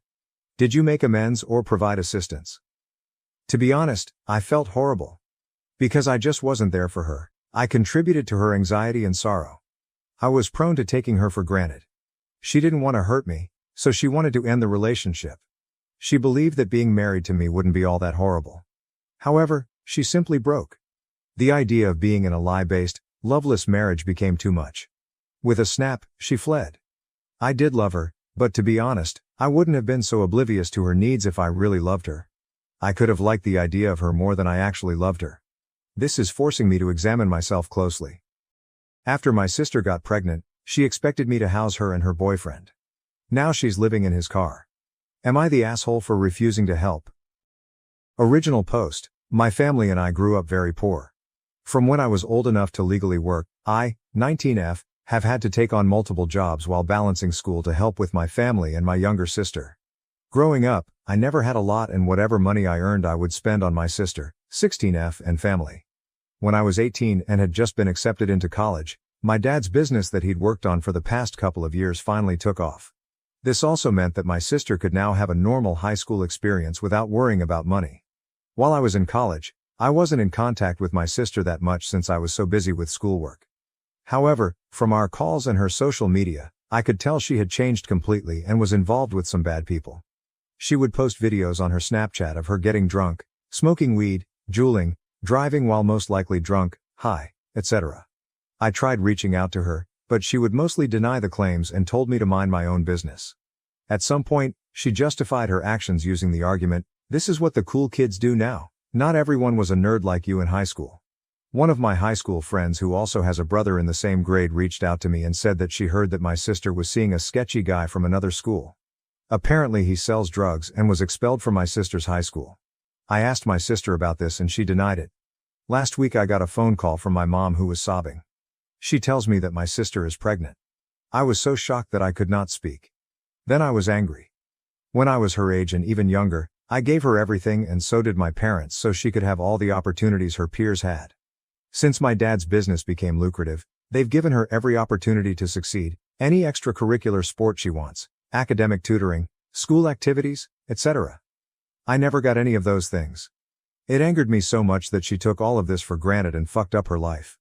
The father. Her delinquent boyfriend who got expelled and sells drugs. She blows up my phone but I don't respond. She then sends me a series of long text messages asking if she can crash at my place. She also asked me if I could make her an appointment to see a doctor. Lastly, she asked if it would be okay if her boyfriend comes and stays over sometimes. I shut her down. I told her that you dug this hole for yourself. If you allow yourself to become pregnant, then you should be able to deal with the consequences. Also, I'm currently sharing a small apartment with 2 roommates. She begged some more and I denied her.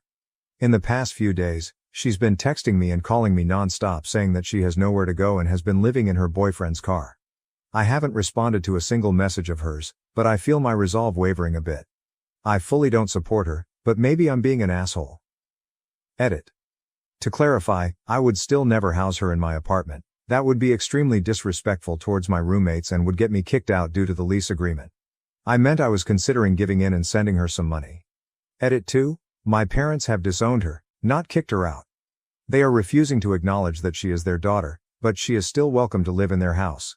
She chose not to since my parents are absolutely fuming and probably will yell at her and criticize her, which she honestly needs. Relevant comments. John C.E. I have a feeling if you gave in, you'd just be taken advantage of by your sister and her deadbeat BF.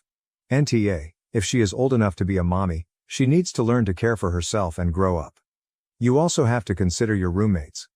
I'm sure they'd love to have 2 more, and eventually 3, people living there. OOP absolutely. I would never put this on my roommates.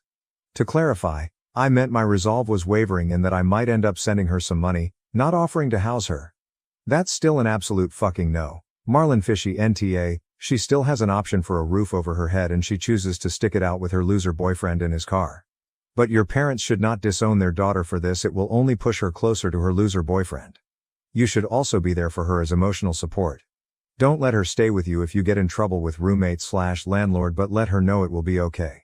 She made a mistake as an example and someone she can lean on. OOP yes, absolutely. I've sent her a ton of advice including links, forums, and general information. She has chosen to ignore that advice and instead continue to ask me to live at my place. Not sure what I'll do, but I don't think I'm going to get more involved than that. Like you said, she has somewhere to go back to. She's just choosing not to because she can't take the criticism. Update post 2. It's been a little bit more than 2 weeks since my first post and I guess it's safe to say now that the situation has been resolved in probably the best way possible. In my last post, I stated that my sister was still living in the car of her delinquent boyfriend who sells drugs and refusing to come home because my parents had disowned her. At this point, I would like to clarify that my family and I are Chinese and it is common in Chinese culture to disown your kids when they do something that largely disappoints or embarrasses you. However, this is not a permanent disownment like many of you have brought up.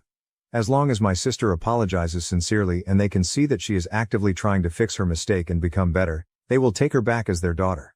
Another clarification would be for those people who assume that my dad kept us poor since he was stubborn and wanted to work on his business and not get a real job. His business was a passion project on the side. My dad was working 50 hours a week at 2 jobs. Alrighty, on to what ultimately happened with my sister. Despite the chain of advice I sent her, she ignored me still. I regularly checked in with her over the next week to see how she was and she gave me one-word replies until they ultimately stopped. I was growing concerned after she didn't pick up her cell, but then I received a call from my parents. According to my mom, my sister had returned home crying and begging for forgiveness. She had a serious talk with my parents where she apologized for her behavior and promised to make amends. My mom was very tearful as well. They scheduled a doctor's appointment for her immediately and I believe she went in the next day. I had no idea what made her finally break and return home, so I texted her. First, I told her I was proud of her for taking action and being mature, and asked if anything happened between her and her boyfriend. At first she was pretty stubborn and kept insisting that she was just over living in a car, but after a while she finally admitted that her boyfriend had requested that she start selling for him if she wanted to keep living in his car and eating his food that he was sneaking her. LMAO. What a fucking asshole. Glad my sister finally returned to her senses. She told me she broke it off with him and I sincerely hope that's the truth. This past Monday, she got the pills to successfully terminate her pregnancy. According to my mom, she was begging that they do it ASAP, which was really a breath of relief for all of us because we were worried she might want to keep it. The future seems pretty bright right now for her. My parents decided to pull her out of the public school and send her to a progressive private school that some of my close friends also went to. It's a fantastic school and I think it'd be great for her. She's officially starting next Monday. I'm going to visit her and my family this weekend and see how she's doing. Edit. Forgot to add that the new school also has a wonderful counseling department. I urged my parents to speak to the head psychologist there and they did, and she will be having mandatory weekly meetings with her and another therapist at the school. My best friend invited the guy who raped me while I was unconscious to her wedding, forcing me to confront the buried trauma. Original post. I've been stewing with this info in my head nonstop and I can't seem to get over the icky feeling this entire situation gives me. I, 24F, have known Abigail, 24F, since sophomore year in high school. We've been through a lot and I consider us extremely close. After not seeing each other for a few months due to life circumstances and adulting schedules, we met for dinner last week. Everything was going great, just the usual bullshitting and talking about everything under the sun. The topic of Abigail's wedding came up because I'm also a bridesmaid in it. She proceeded to drop a bomb on me by telling me her fiancé and my ex-boyfriend have been actively hanging out. To top it all off, he's even invited to the wedding. A backstory to the situation. I was with my ex for about 4 years. We lived together and were actively talking about eloping soon. I have a seizure disorder and one night when I had one, he proceeded to have sex with me while I was unconscious. If it wasn't for the dried fluids on me the next morning, I would have never known because my memory is not worth a shit after a seizure. Because of the obvious betrayal of trust and boundaries, I immediately kicked him out. This was over 2 years ago and I still actively struggle with people being around me when I'm having seizures. Therapy has helped a lot, but I'm still not 100% healed from the entire ordeal. Am I blowing this out of proportion? I'm trying with all my might to not make a big scene out of all this. But on the opposite end, I am completely heartbroken that she would even allow him to be invited from the get-go. Mainly, I just need an outsider's perspective on this before I completely melt my brain from thinking about every possible angle of this ordeal in its entirety. Update, same day.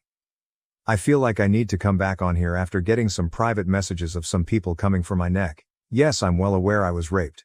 I apologize for not using that word. Any of you could hopefully understand why that's hard for me to use to this day. Anyways, I appreciate all of you for the tough love. In all reality, I would really like to just crawl in a hole and stay there until the end of the year. This discussion has opened a few more doors than I anticipated, but I know it's for the better. Thank you all again, this means a lot more than you will ever know. I'll update once I've gained a bit more footing on my emotions, thoughts. Relevant comments. OOP should talk with her bestie about the situation and get her ex uninvited from the wedding. OOP. She does it fact no, same with her fiancé. This entire situation sucks. Definitely simmering on stepping away even though I've spent a fair amount of money on preparation for the wedding. Commenter 1, I would question why they expect you to be there. It's not exactly kind or sensitive of them. Commenter 2, because they don't think it's such a big thing. Because it didn't happen to them. So OP is just being dramatic about sex with her then BF. Per S, I mean, who has time to check for consent, right? Per S times 2. OOP, this comment is right here. This is exactly why I've quit talking about the situation altogether, because people either understand where I'm coming from, or they don't. I lost relationships with people I thought I would have in my life forever because of them saying the simple statement of "but he's your boyfriend." Literally the most thick-skulled remark to tell someone. It's so traumatic and soul-crushing to share this kind of info with someone, only for them to make those exact same remarks that you listed. Thank you for pointing it out because you're 100% right. Commenter 3. That's so disgusting. How does a man get hard and rape an unconscious woman anyway? I'll never understand. Like you can't move or speak, it's like he's raping a corpse. How could anyone do that? Then she is okay with her fiancé hanging out with a rapist that makes her a POS too. The fuck? I'm so angry at you. OOP, exactly. The events that unfolded that night have changed my relationship with my body/mind for the rest of my life. It was like my entire world burned to the ground in a matter of minutes. Update. Hi everyone. It's been a rough journey, but I hope you all are going to be proud of the outcome. After wearing rose-colored glasses the last couple of months, they were finally ripped off my face on Sunday. I received the confirmation that he was in fact going to be attending. To also point out, the confirmation was through a very cold text message treating this as some kind of sarcastic breaking news story. I was truly taken aback because, as I stated, I was in denial that it wouldn't actually happen, but the proof was right in front of me. Had to sit down with myself and my journal to really break my feelings down. After a few hours, I sent a lengthy reply back stating I was in fact not going to be attending and to count me out. Along with my reasoning as to why, even though she's well aware of the full story. Her response back to me was completely heartbreaking and a cop-out, even though I shouldn't have been surprised. She's not in my corner, you all stated that, I just didn't want to believe it, and doesn't deserve me in hers. I've done so much and spent so much trying to help with this stupid wedding. Should have thrown it out the window or taken it myself to get a tattoo. But that's life and you live and learn. Anyways, sorry for the rambled mess. But I appreciate you all being so kind to me when I truly needed it. I am struggling with the situation because it's hard to wrap my head around her justifications in the message she sent back. But I will be okay. I'm talking to my therapist about it and we'll work on healing. Sending love to everyone who's kept up with this shit show. Would love to hear of everyone's thoughts on the matter because it's been very therapeutic to me. Additional information from OOP regarding her friend's thoughts. OP, no problem at all. Although I will warn everyone who reads the following message is going to be pissed off. I know I was. She was literally talking in circles and contradicting herself and her so-called moral compass. Here is the message with names taken out. I expressed my concerns to fiancé's name, and always told him I am and always would be on my girl's side regardless. I cannot control who he hangs out with. I don't want to be that person with anyone, never have, never will. It's a terrible situation with everything, but in this particular event I have to put fiancé name first. It's his day, his wedding just like mine, and if he wants someone there, I don't feel right or don't know how to tell him no. That might be crappy of me and I get it, but it puts me in a weird middle situation that I definitely don't know how to handle best. I fully expected that it would cause you to not want to come, and I completely understand, even though I'd prefer you there of course, but I knew you would have to do what is best for yourself. But the claim that I don't care, haven't cared makes me a little speechless. I don't really know how to respond to that, so we'll just leave it. I always have and always will fully support you with whatever you feel you need to do regardless. I'm truly and deeply sorry that this situation has caused you to feel this way about me, and I know nothing I say do at this point will change that. I wish you the best always. OOP's friend is being a doormat. OOP, I have fought for her in her idiotic ways ever since we became friends. She's needed me on multiple occasions due to them having relationship issues. He's an asshole, shocker I know, and guess who would drop everything to be there for her? Me. They will not last. I know that's awful for me to say, but it's just the way it is. Did OOP's friend knew about her situation with the ex-OOP? Unfortunately, she's the second person. Mom was first. I told, and it was the morning I kicked him out. She even helped me get a shower and all the ickiness off me because I was hysterical. She will never hear or see from me again. I can tell you that. She's made her bed. Commenter. I'm so sorry, Op. She was never a true friend and you deserve so much better than that. You don't hurt the people you love like this. You are way better off without her. Cheering on you for your healing journey. You're doing great. I'm tired of my ex-husband's wife wanting to be friends with me just because he cheated on both of us. Original post. I don't understand why I'm in this situation, and honestly I'm frustrated because even my own family tells me I'm the bad one here. I just need to vent and I don't need any advice or somebody telling me do this. I think you should tell her this. Or I would write her this or this. More than 17 years ago my ex-husband cheated on me with a woman I didn't know, but she knew me. He left me for her. Our only daughter was a baby and I just moved on with my life. I'm never going to fight for a man who makes immature decisions without first thinking about the consequences. He married that woman, I went on with my life preferring to have a healthy co-parenting for my daughter. He never showed remorse and he had even told me that ours was always a mistake and that woman was the love of his life. That helped me to realize that he's a total dick and I don't need a man like that in my life.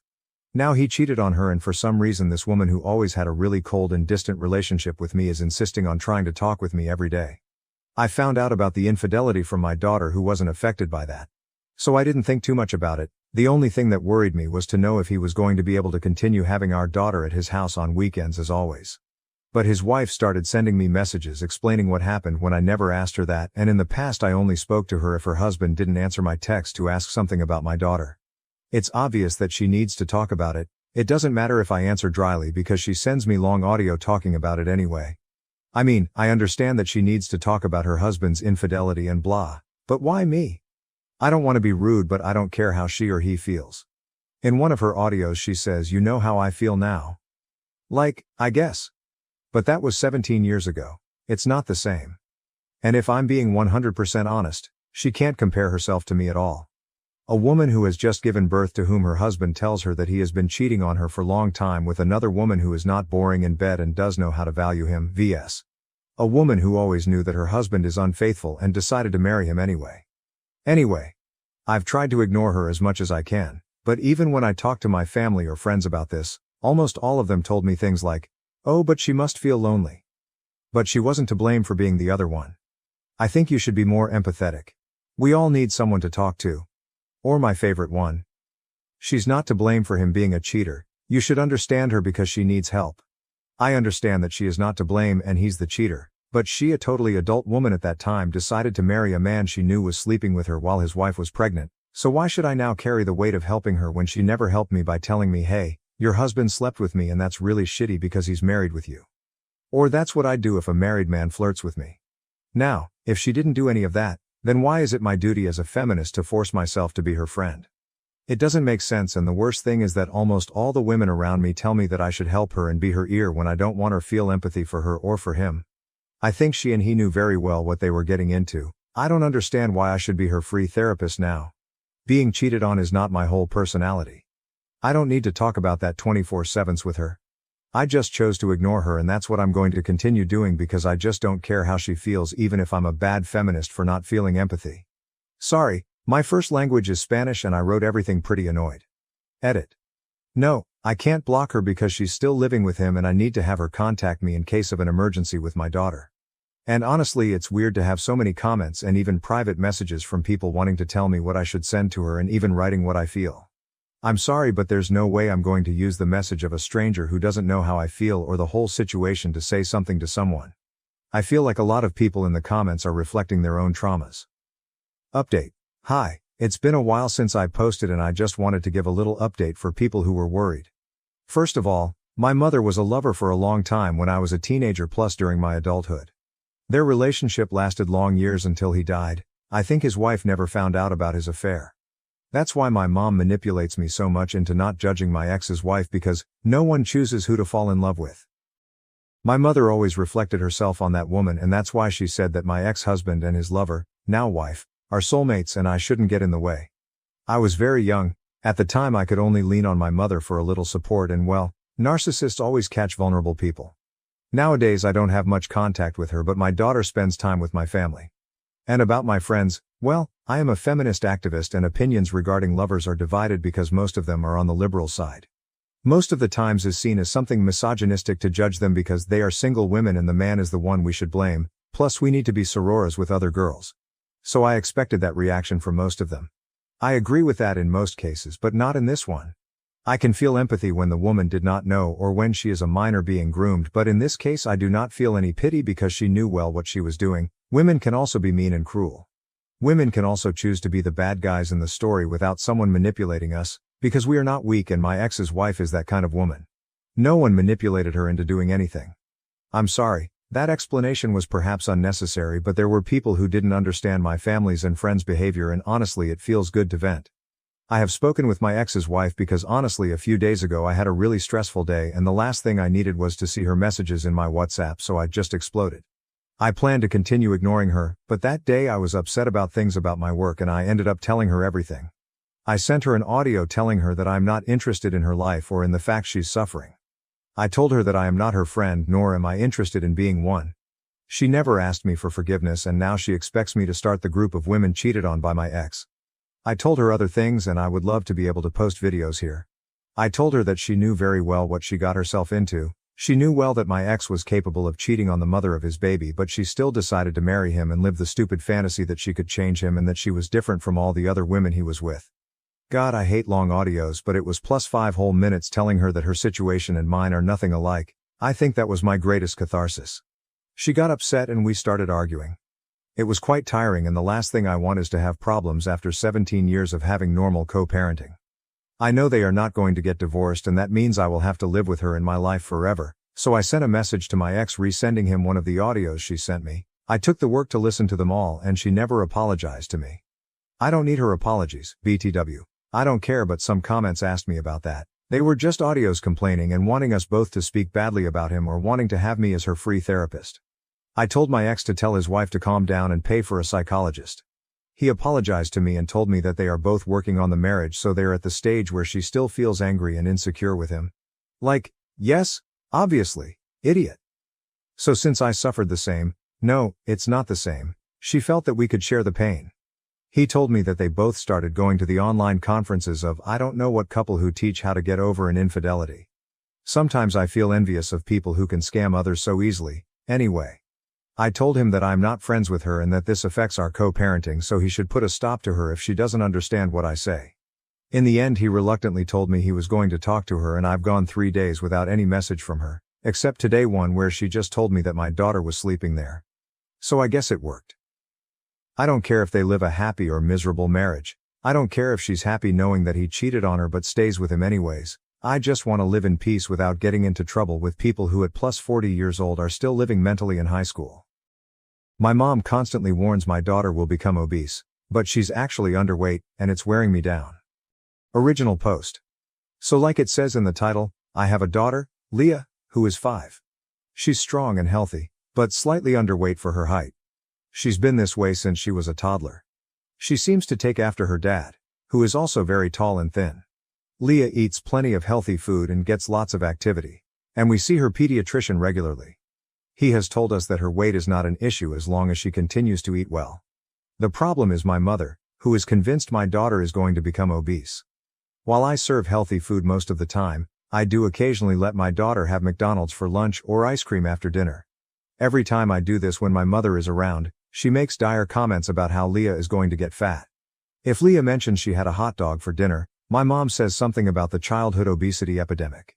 If she sees me giving Leah a cookie, she shakes her head and says something about how Leah seems to be packing on the pounds. To her credit, she never says these things in front of Leah, but around me she never stops. The thing is, I am overweight and have been since I was a kid. Not obese, but definitely heavier than I should be. Although there are a lot of reasons for this, and I know that the responsibility for my health is ultimately mine alone, I think my mother's unhealthy attitudes toward food have played a large part in my weight problems. She would tell me I was disgusting and needed to lose weight, then turn around and give me a cupcake if I had a bad day at school. Food was the enemy, but also my main source of consolation. This led to me becoming an emotional eater, a problem I still struggle with today. I have gone to therapy and made major changes in my lifestyle to become a good role model for my daughter, and I am losing my excess weight. I talk regularly with Leah about nutrition and exercise, but I refuse to place the same value judgments on food and weight that my mother did. I have told my mother, repeatedly, that Leah is healthy and happy and is not in danger of becoming obese, and that I want her to stop making comments, but she can't seem to help herself. I have warned her that if she starts making them in front of Leah that I will cut her off in a heartbeat, but Leah loves her grandma and I would hate to end their relationship over something that is really only bothering me. Can anyone think of a way to get my mom to lay off? Update. Okay, you've all convinced me that I need to put my foot down with my mom and tell her that her comments need to stop entirely or she won't see me and Leah anymore. I'm supposed to see her tomorrow, so I'll post an update after. Thanks Reddit, I really needed to be smacked in the face with reality, and you did it in an admirably gentle way. TL.dr. My mom constantly tells me my perfectly healthy daughter is going to become obese. I'm sick of hearing it but don't know how to get her to stop. Pariah Bear 790. Maybe a trial run where your daughter does not see your mother for an extended period of time, 2 weeks or something. In the meantime, tell your mother how you feel and let that sink in for her. Right now it's concerning comments made to you. Eventually it will be private conversations between Leah and her grandmother. OOP, that is my main concern. I have told her point blank that if I ever hear her mentioning Leah's weight or eating habits to Leah, I will not hesitate to cut off contact. I will not have my daughter raised with the same eating issues I had. I do think she will respect this, because she loves Leah, only grandchild, and knows I am serious about this. OOP when asked if there's any truth to the mother's comments. It's a fair question, but yes, I'm sure there isn't any truth to the comments. Leah's doctor was the one who characterized her as a little underweight. At her last checkup she was in the 95th percentile for height but down around the 40th percentile for weight. If a kid with those stats is considered overweight, I'd hate to see a kid they consider to be at a healthy weight. Update. Thanks for all the responses you gave me on my first post. I think I needed a dose of reality, and that's what I got. After reading all the comments I realized I needed to talk to my mom.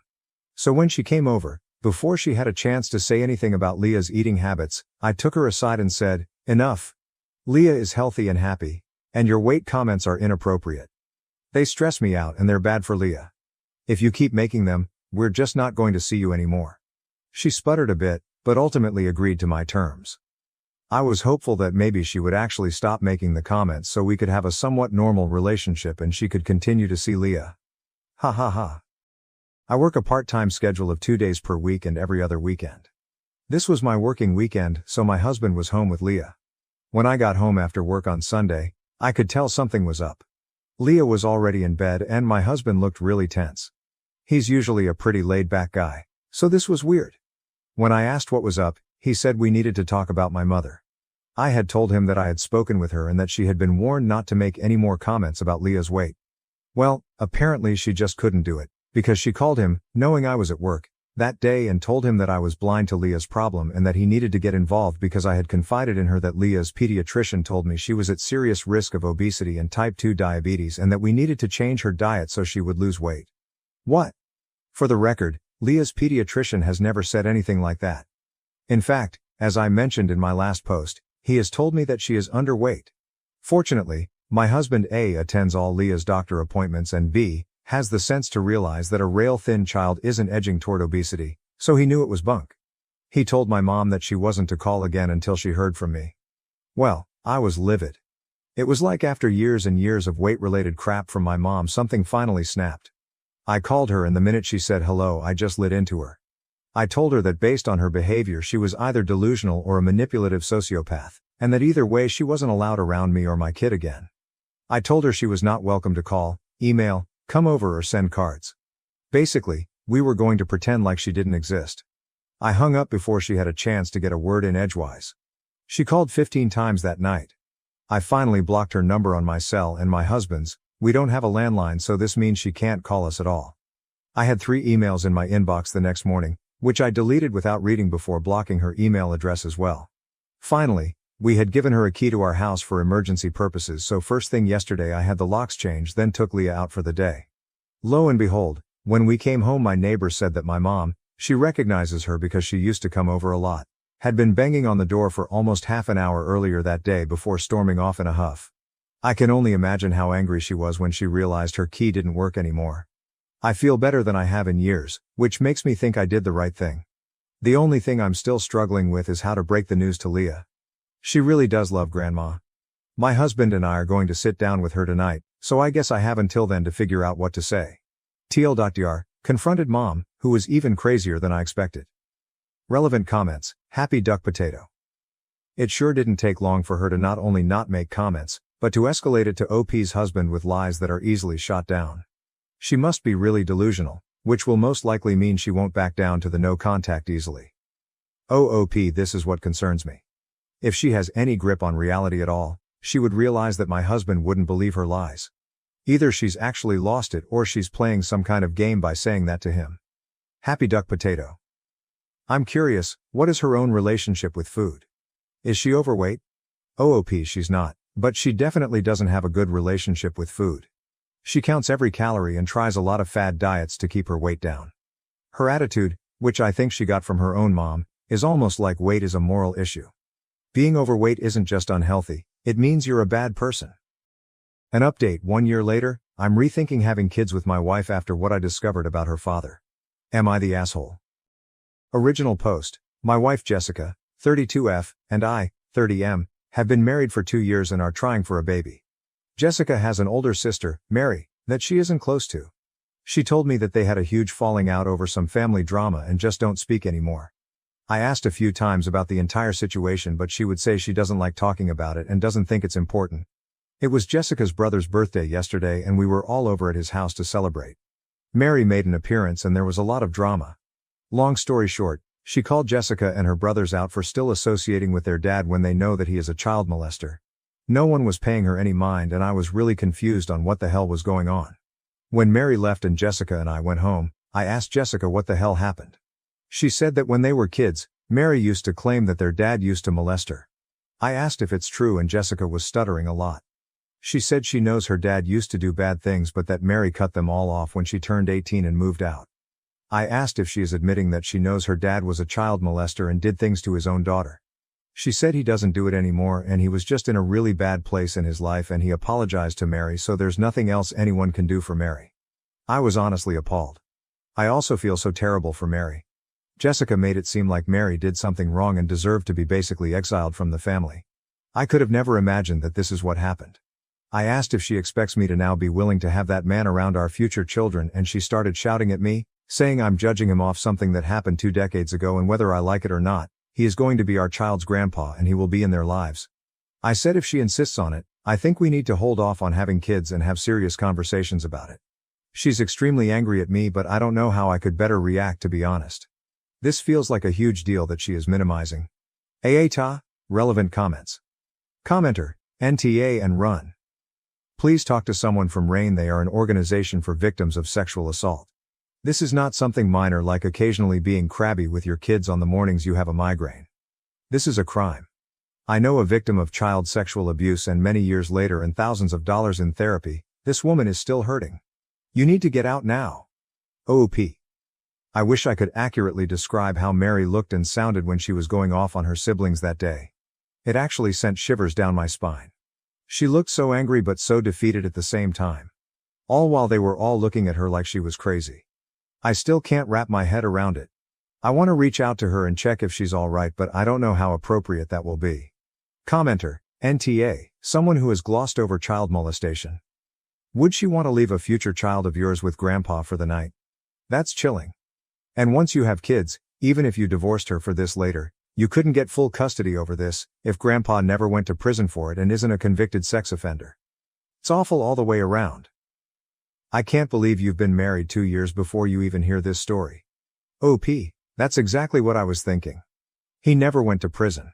Never been reported to the police at all, and there's no proof of what he did, so I would have no case and no power to keep him away from our children.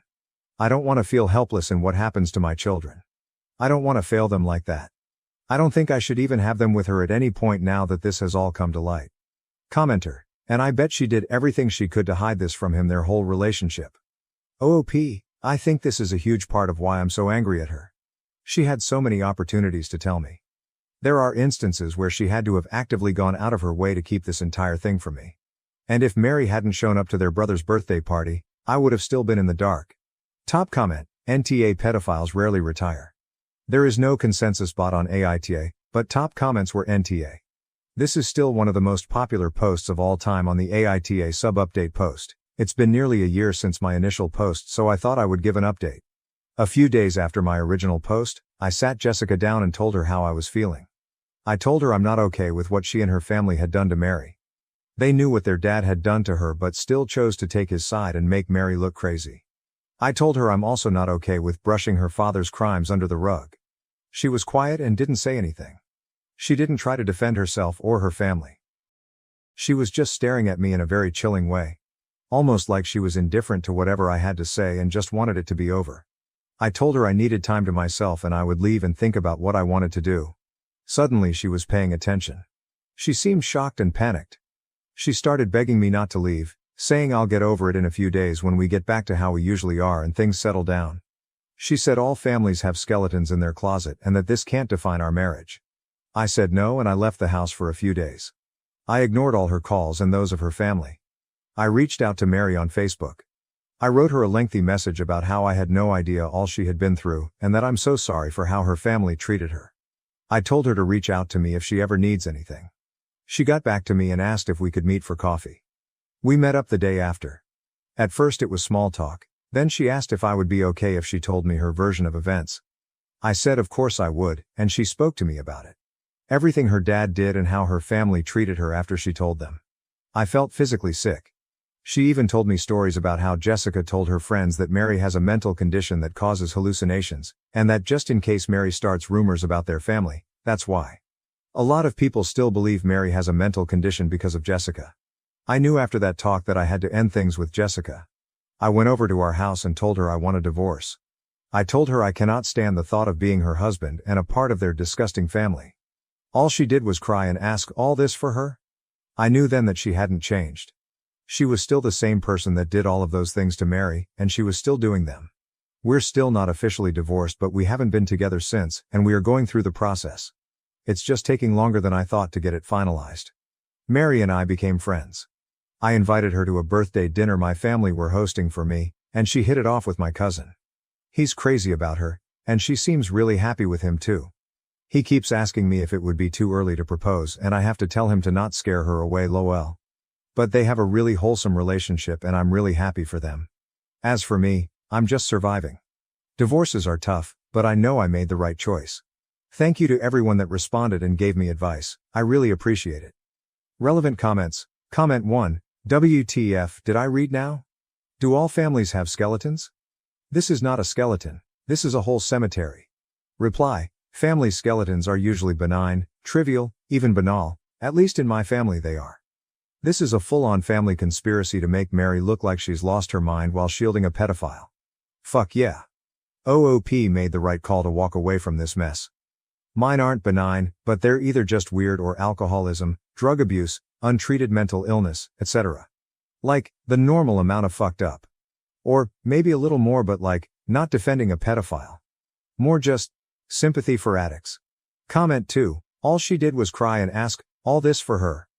The fact she has an issue with Mary but not her father being a pedophile just shows that this lady is a piece of trash. She can seriously fuck off. Comment 3, either that, or be all shocked about it. Like, who could have predicted such an unexpected outcome? How could she have possibly known this would happen? Comment 4, I'm disgusted to be in the same asylum as her. Sign my petition to have Jessica reclassified as a segmented worm. My fiancé changed right after I proposed, and now her friends call me toxic. Am I the asshole for wanting to end the engagement? I am 32, just recently proposed to my girlfriend of 2 years Sharon, F30, like a month and a half ago, and it feels like the second the ring got on her finger, her attitude and behavior took a total 180. The entire time we were dating, we seemed exceptionally compatible, and at least it seemed we shared common beliefs and morals. 7 weeks ago, I proposed and she said yes, and I felt like it was the happiest moment for the two of us. But not even a week later, it's like her attitude totally flipped. I thought I knew all her friends, but one day I came home and there were 6 women I've never seen before, and Sharon introduced me to them. I was curious as to why I was just now meeting them, when I already met Sharon's 2 best friends, Michelle and Octavia, both not present, over a year and a half ago. Sharon said she wanted to make sure we were a sure thing before I met her inner circle. I found this strange, not to mention it was a weeknight and they were quickly draining my wine rack of wine.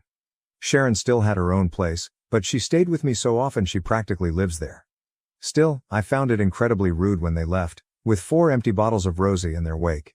I tried to talk to Sharon about having uninvited guests on weeknights and she dismissed my grievance very flippantly. More than that, she brushed me off.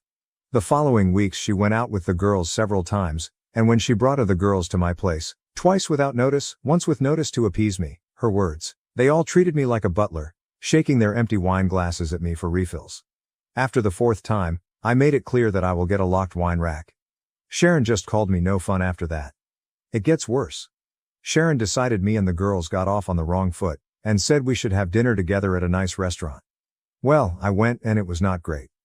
The 6 kept prodding me about my life, my house, my career, but deflected every question I asked. It got especially bad at night when they started talking about modern relationships and jealousy, and one of them brought up some key points about relationships that I thought Sharon and I were on the same page about, specifically what-ifs regarding polyamory and being friends with exes. To my shock, Sharon said we shouldn't be too hasty on such decisions, which was a total 180 to how she expressed herself on these things only a month prior, where she was vehemently against keeping ex-intimate partners in friend circles and was staunchly monogamous. The worst part was when the bill arrived, Sharon announced it should be together and slid me the check. I told her she can't be serious, and we got into a bit of an argument. I ended it by putting my amount down in cash and walked out, leaving them to figure out the rest of the bill. The next few days after that, Sharon kept calling me toxic and fragile, but every time I even pushed it, she would give an apology and promise she was just stressed at work. It's nuts, we haven't even planned the wedding yet. The worst part was this Monday. When at work, I got a Nest doorbell alert, checked and saw Sharon and one of her 6 new friends arriving at my place, going in and exiting with my golf clubs. This set was a gift from my father, and it cost a pretty penny too, so Sharon lending it out without my permission got me pissed. I immediately called Sharon and told her and her friend to return the clubs. Sharon tried to gaslight me with, "But you promised to lend the clubs to her boyfriend, remember?" I told her the clubs cost would move it into a serious crime, and her friend had an hour to return them or the cops would be called. Sharon insisted she got my permission and I told her to cut the crap. Well, not 45 minutes later I got another notification of Sharon and her friend coming back with the clubs and going inside, leaving them, Sharon's friend flipping off the Nest doorbell on the way out. I got home and saw Sharon's friend literally just threw the clubs and back on the living room floor. Sharon tried to talk to me about my toxicity again, and I told her again to cut the crap. I said if I knew this was how she was, I would have never proposed. That seemed to freak her out and she again insisted that she was stressed from work, but I wasn't buying it anymore. I told her to return the ring and her key and we would talk about our relationship this weekend. She cried and begged me not to cancel the engagement and insisted that it was just stress. I told her again we will talk about it this weekend. She finally relented. I had my house rekeyed anyway after she left, just to be safe. Sharon has been texting me constant messages of love and apologies for getting swept up, and insisted she was only wanting to show me off to her close friends. I don't know, I'm just not buying it. The same close friends have been sending me texts daily, calling me toxic and fragile again. Saying they knew I wasn't man enough for Sharon or secure enough to share her with friends. A few of my friends that knew Sharon the entire 2 years we were dating were surprised and can't believe she turned hide this quick, and that there must be something missing, or that I'm leaving something out. They say I must have said something to trigger her friends to act like this, and I had to have been the somewhere along the process. I don't know, it's a lot to take from all directions right now. Relevant comments. Comment 1. 2 years and she didn't introduce you to these friends. She knows how terrible they are and how terrible she is with them. She put on quite a show to get the ring and now that she thought she had you locked down, she can show her true colors. Unless you are leaving out something, you're definitely NTA. You are not toxic or fragile. You have standards. What she did at the restaurant and with the clubs is toxic. It seems like she wants to show them she has you wrapped around her finger and that you will allow her, and them, to do whatever they want. I wouldn't give her another chance to use you for what you can do or give to her. No one that loves you would treat you like this, friends or no friends present. Comment 2. Agreed. No one hides away an important part of their lives for 2 whole years. I'm wondering if she's had people dump her before because of these friends. Either way, OP's lucky they've seen it all now and can move on from this crazy lady. Though I'd be very tempted to get in touch with her best friends he knew about and see what info they have about the situation.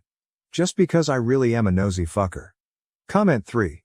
OP, if you're stupid enough to even ponder resuming this relationship, just tell her that, given actions to date, you'll be getting a prenup, with a full financial separation, to even consider marrying her. I promise the reaction will be enlightening. Pesa, quit while you're behind, and thank whatever deity you may or may not believe in. She let the mask slip before the wedding. Comment 4. NTA, you said you had met 2 of her friends, Michelle and Octavia, previously. Have they had anything to say about this flipped behavior or the 6 strangers that materialized? Reply, I messaged Michelle on Facebook last night.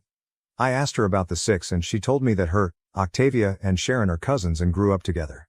Michelle said that she didn't really care for the 6, but didn't say much else. Oh fuck no dude, you need to end this relationship. She has been putting on a false front the whole time. She knows how toxic they are. She figured now that you had proposed, you couldn't leave. This is who she really is. The person you dated for 2 years? That's a false front to get the proposal. It's like abusers who never hit their spouse until after they are married. They know they need to hide it, because they know it will drive the partner away.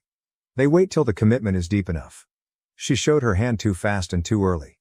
Kick her ass to the curb immediately. Call her out on every gaslight. Every time she cries and says she's stressed or whatever, ask her why she lies 100% of the time in front of her friends then. If she's telling the truth, they can come over, and in front of her friends, She will for a whole evening, disagree with them on polygamy, open relationships, your role, they need to be open, etc. etc. Tell her if she's just stressed, she must be willing now to call them and openly admit all of what she was saying with them was untrue. Or, this is who she is. She gave you pleasant fiction when you were alone and it was easy to hide. Now you see who she chooses to be. Who she wants to be. Dump her. Move on. Date Michelle. Am I the asshole for telling my cousin that she only got pregnant to trap a man, and it didn't go over well? Hey everyone, here's my tale from 7 years ago. It occurred around the time I first relocated to Vegas. I had a cousin with 7 children, and since I had just moved, I hadn't seen them since the youngest was in diapers. Now, this relative has a sister who has only 1 child. She receives food stamps and child support for just 1 child, despite the fact that she is unemployed. She's the type of person who swaps her food stamps for cash and spends it on frivolous purchases like trips to California and green herb to smoke. She only cares about people she can use. In contrast, my cousin with 7 children works her buttocks off. She's a little embarrassed that she receives government assistance because she feels responsible for raising all 7 of her children, but no matter how hard she works, she just earns enough to cover the bills. Her food stamps only cover the cost of 1 month's worth of groceries. If you haven't noticed, growing children consume a lot of food. Mind you, I was 20 years old about to turn 21, and I always had some money left over after each payday. My payments were always paid on time, and I occasionally helped my mother. We went to see the kids one day, and the 3rd youngest told me that Christmas was approaching and that he was delighted because they get to eat excellent food on Christmas. These kids live on ramen and ravioli. Hearing him say this broke my heart. Her children are generally well behaved, and they deserve a lovely Christmas. I began asking them what they wanted, from oldest to youngest. Dax wanted headphones and a new sweatshirt. Jen requested a sweater and nail polish. Darren requested a football and a cake. Junior wanted a soccer ball and cake. Zed wanted Transformers and Power Rangers. Nana wanted a My Little Pony, and Jay wanted Paw Patrol. Clearly, I have changed their names here. So, because the kids don't understand Spanish yet, I informed my cousin that I'd be taking Christmas off and that I wanted to take care of it for the kids. She seemed to want to cry. She thanked me and said she would try to repay me. I told her no, but she claimed she'd take an extra shift since she still wanted to get them something. I got paid and established a $40 limit for each child. I gave each kid 2 large presents from Walmart and used the rest of the money to get them all modest extras from the dollar store. Her children appreciate all you give them. The 2 who wanted cake got it. I even tied a bow around it and concealed it among the milk and eggs in the refrigerator. Now, I assume my cousin informed her sister since I received a call from her sister. Here's how the conversation went. She called and said, "Hey, Chris told me you're doing Christmas for her kids." I replied, "Yes, they are spending Christmas Eve at my house. Mom is cooking dinner, and we'll open presents the next morning." "Surely you have room for one more?" she asked. "Are you talking about your kid?" "Of course I am." "Okay, no issue. Drop him off on Christmas Eve night to eat and watch movies, and then pick him up the following morning." "No problem." Mind you, after buying the kids gifts and my parents, I was a little broke. The entitled cousin called me the day before Christmas Eve, so I scrimped and bought her child some dollar store toys. On Christmas Eve my mother gathered up the 7 children and brought them to the house. They were astounded at the gifts under the tree and the stockings with their names on it. The elder ones were joking about, wondering who got what. I waited for perhaps an hour or 2, but my cousin never arrived with her child. So we fed the children and began watching movies. After around 3 movies, all of the youngsters dropped out from food comas. We awoke the next morning to find that my entitled cousin had not yet responded. The children began opening their presents. Junior and Darren enjoyed some Christmas cake, which they shared with their siblings. Everything was in full flow when there was a knock on the door. I opened it, and I wasn't particularly pleased. "Why the freak are you knocking on my door?" "Oh, it's you two. Why didn't you bring your child last night?" I asked. My cousin snapped, "Watch your mouth. I became busy and couldn't make it." At this moment I rolled my eyes because I could smell a bull. "You've said worse things in front of your kid. You want to come inside?" "Sorry, we do not have time." "Can we just get his presents and meal and leave?" "His meal?" "Yeah, your mom cooked." "Yes, she cooked last night. You were busy and the kids ate everything. You didn't save my kid a plate." "Well, you never brought him, so no." "Whatever, just give us his present." Her child seemed to want to stay and play. I felt sorry for him. I walked inside and swam through the wrapping paper to find his gifts. They were little, so I placed them in a gift bag. He opened them on my porch, and his eyes brightened. Woo, a ninja, a wrestler, ooh, silly putty. I received a puzzle, I love it. Thank you Momo. This is what my nephews call me. I felt a little emotional and hugged him back, saying, Merry Christmas. Meanwhile, my cousin stood there and asked, That's it? I gave her a glance, trying to remain calm, but my anger was mounting. What do you mean? I inquired. How much did you spend on them? She insisted. That's really none of your business, I said. She scoffed, You are selfish. You got him these cheap toys in order to buy all of that junk for Chris and her children. Allow my child to have one of their toys so that it is fair. And that was all. I couldn't keep it in anymore. Are you insane? I snapped, shutting the door and concealing her children's ears. It is Christmas. Be grateful I purchased anything at all.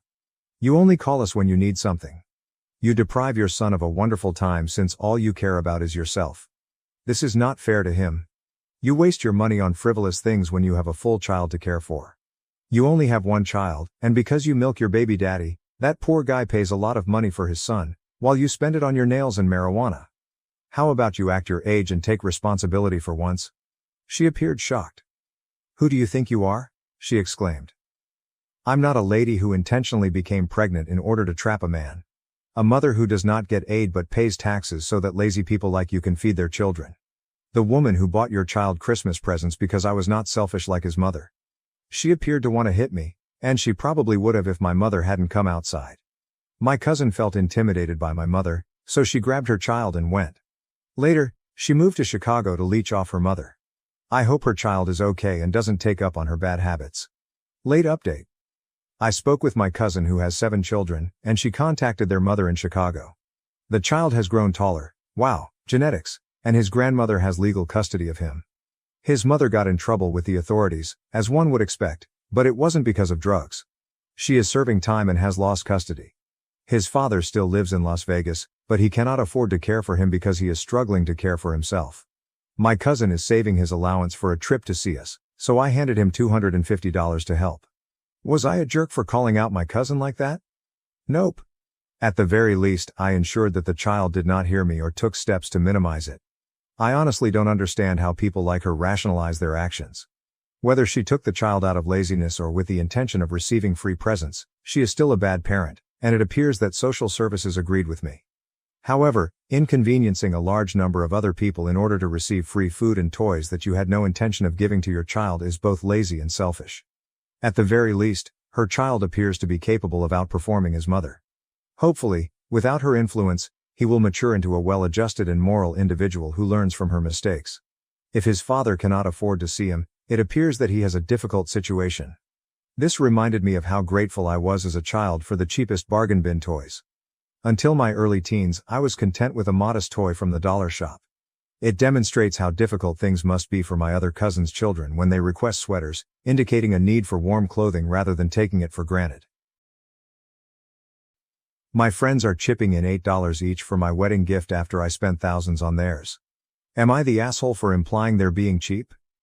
Original post, throwaway because I know my friends use Reddit.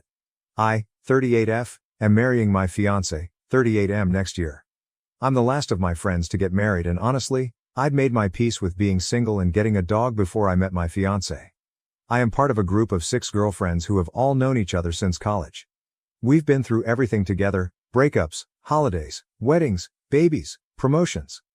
When I told them I got engaged, they seemed happy and sent me congratulatory messages, but when everyone else got engaged, they threw parties or went out for dinner to celebrate. They didn't in my case. I gave them nearly a year's notice on my bachelorette party, which I'm keeping low-key as I don't want a big thing. We're going for dinner and drinks at one of my favorite restaurants in our city. However, slowly, all of my friends have been dropping out, saying they can't get a babysitter or they have to work late or they're on a work trip. I've obviously invited them all to the wedding as well, which again is a small affair, and one has already messaged the group chat saying she's not sure she can get a babysitter for that day. My wedding is months away and I'm finding it really hard to believe that she knows that far in advance. 2 others have also said they're not going to stay for the reception as they will be tired by then. Here's where I may be the asshole. The straw that broke the camel's back was when I sent the link to the registry. My fiancé and I already have a house together, so we're asking for mostly small things, nothing goes beyond $50, and we're delighted with anything that anyone chooses to buy us. They sent a message into the chat saying they were going to band together to get me an air fryer as a group gift. It cost $40, so I was a bit surprised that they seemed to be chipping in about $8 each. Over the years, I must have spent thousands of dollars on their weddings, 2 of which were overseas. I have attended dinners and brunches to celebrate their job promotions and bought gifts for their babies, all the while feeling terrible about myself watching my friends celebrate the happiness I never thought I'd get. I sent a message just asking for clarification if it was all of them buying it together, and one replied asking if I was calling them cheap, and then there has been dead silence since. That really wasn't my intention, but it really feels like because I'm last, they're just over having to do these events, and it's really feeding into my insecurity at getting married so late. But they do have legitimate reasons for these things. They all have lives and kids and maybe not as much money as when we were a bit younger, and maybe I'm just letting my insecurities get in the way. So Reddit, AITA. Relevant comments. Comment 1, NTA, these people aren't your friends. Find a new friend group. Oh, and they are cheap. Comment 2, yeah. These people do not like op. She is not picking up on it for some reason. Famous Ohio Applehorn OP seems to be what I call the leftover friend. Basically that one awkward person that has been in your group forever, but isn't really anybody's friend. Aside from maybe the one girl who brought her into the group in the first place. Weddings, baby showers and birthdays are the perfect time for everyone else to be like, Jerry Seinfeld with hands up. I don't want to be around her. I'm 40 years old. Can I just not go to her party? Comment 3, I was willing to consider for a bit that maybe having kids made things different now from when they were all getting married. But buying an air fryer as a group gift, that's cheap. NTA. Comment 4, the worst part is actually the cheapness. If you're asking for all this understanding and compromise from one friend when being singled out and given zero effort, the least thing anyone can do to make up for that is get the most awesome gift as a, sorry I didn't make the effort to come, here's something to make up for it a bit. What they've shown now is that they don't want to make an effort on her at all, and also, they don't want to spend money on her at all. I'd send this post to the group chat and then say my goodbyes, including, don't bother with the air fryer. I've had more hot air by now than I can handle in a lifetime. Comment 5, your friends are not really friends in the definition. They are acquaintances. This happens quite often. People have lives and they may still remain in contact with you, but you're not their go-to. You're very generous and they have benefited from that. It reminds me of Sex and the City Season 6 Episode 9, A Woman's Right to Shoes. Update. Hi everyone. I didn't think I would have an update to give, but I wanted to repay everyone's kindness. Some people said some really lovely and helpful things. First off, I wanted to clarify a few questions that were asked. I didn't care at all what they bought us as a gift. I didn't care if they got us a gift at all. It was never about the air fryer. I really wasn't calling them cheap. I was just clarifying if it was coming from all of them. I also didn't ask if they were getting us a gift. They brought this up themselves. I couldn't put my finger on why it made me feel a bit weird. I think the word I was searching for was disrespect. Someone said an $8 gift is worse than no gift, and I think that's the heart of it. The money issue came up as well. As far as I know, all of my friends are fairly solvent. We all work in the finance field, mostly as accountants. 3 are very senior in their firms and all of their husbands have good jobs. But we never discuss money, and I know kids and the cost of living is high at the moment, so I'd never want to assume anyone's financial status, but everyone seems okay. The other issue was a lot of people asked how often we see each other, and the answer is quite regularly. We made a pact years ago to meet up at least once a month no matter how crazy life gets, and we've mostly been able to stick to that. The 6 of us usually meet for Sunday brunch. Apart from that, I live in the same neighborhood as the 2 of them, so we do dinner occasionally and parties for their kids etc. are a must. The last question was that my wedding isn't child-free and is in our city. I love kids and my friends' kids are surrogate nieces and nephews to me and they are all invited. The friend who said she couldn't find childcare said she didn't want to bring her kids because she said weddings are easier without them. Lastly, some suggested they don't like my fiancé. They've never given me that impression. Everyone seems to get on well enough. They've known him for 2 years and he occasionally goes golfing with some of their husbands. Now on to the update. Reading the comments was like having cold water thrown over me. I've never considered myself the outsider friend, but a lot of people suggested that I was and it really threw me and I got really overwhelmed. I didn't send any message to the group chat, even though lots of commenters gave me really good suggestions about what to write, and I withdrew into myself until my fiancé prized it out of me for what was wrong. I showed him this post and he got super quiet and really angry. I've never seen him this angry over anything ever. He asked if I had spoken to them about this and I said no. He started to call them individually and read them the riot act. He called them $8 assholes and said he would be sending them an itemized list of the thousands of dollars I'd spent on them over the years. He called bullshit on the one who said she couldn't get a babysitter, and she indeed said she was sick of having to go to the same boring wedding over and over and yours won't be any different, and he lost it at her. I hate the idea of him fighting my battles for me, so I asked him to stop after the third person. I sent a message into the group chat asking if we could all speak as a group, and the three he called sent voice messages saying that my fiancé was a psycho and that they wouldn't speak to me anymore. I just felt really tired and defeated, so I sent a message saying that if they didn't want to be friends anymore that was fine and to consider their invitations withdrawn to the bachelorette and wedding. No one has replied, so I guess we're done. I suppose I'm better off, but I don't feel that way. I just feel numb and sad. They've been such a big part of my life for so long and I really feel the loss, and I'm so sad I won't see their kids anymore. Some of them refer to me as auntie and it's making me cry that I won't see them grow up. My fiancé has apologized for rushing in and for not asking me how I wanted to handle it, and I've accepted. We're good and I'm looking forward to our life together. I mostly wanted to say thank you to the kind Redditors that showed me the light about this and offered congratulations on our wedding and even offered to buy us a gift. I've never watched Sex and the City, but I'll watch the episode some people mentioned. It seems like I'll relate. I'll delete this post soon, I just want to put this behind me now. My brother stole my girlfriend and framed me. Now, 6 years later, they're all begging for forgiveness. I, 24M, feel as though the ones who were meant to love me the most have ripped my life apart. I'm still having trouble accepting that this all began 6 years ago. I had been dating Emily, 24F, since high school. We grew up with our parents, who were childhood friends, and our families were quite close. I believed that I would eventually wed her. We had acquaintances, attended the same schools, and even took family trips together. I genuinely thought we would be together forever because she was my first love. Alex, 28M, my older brother, comes next.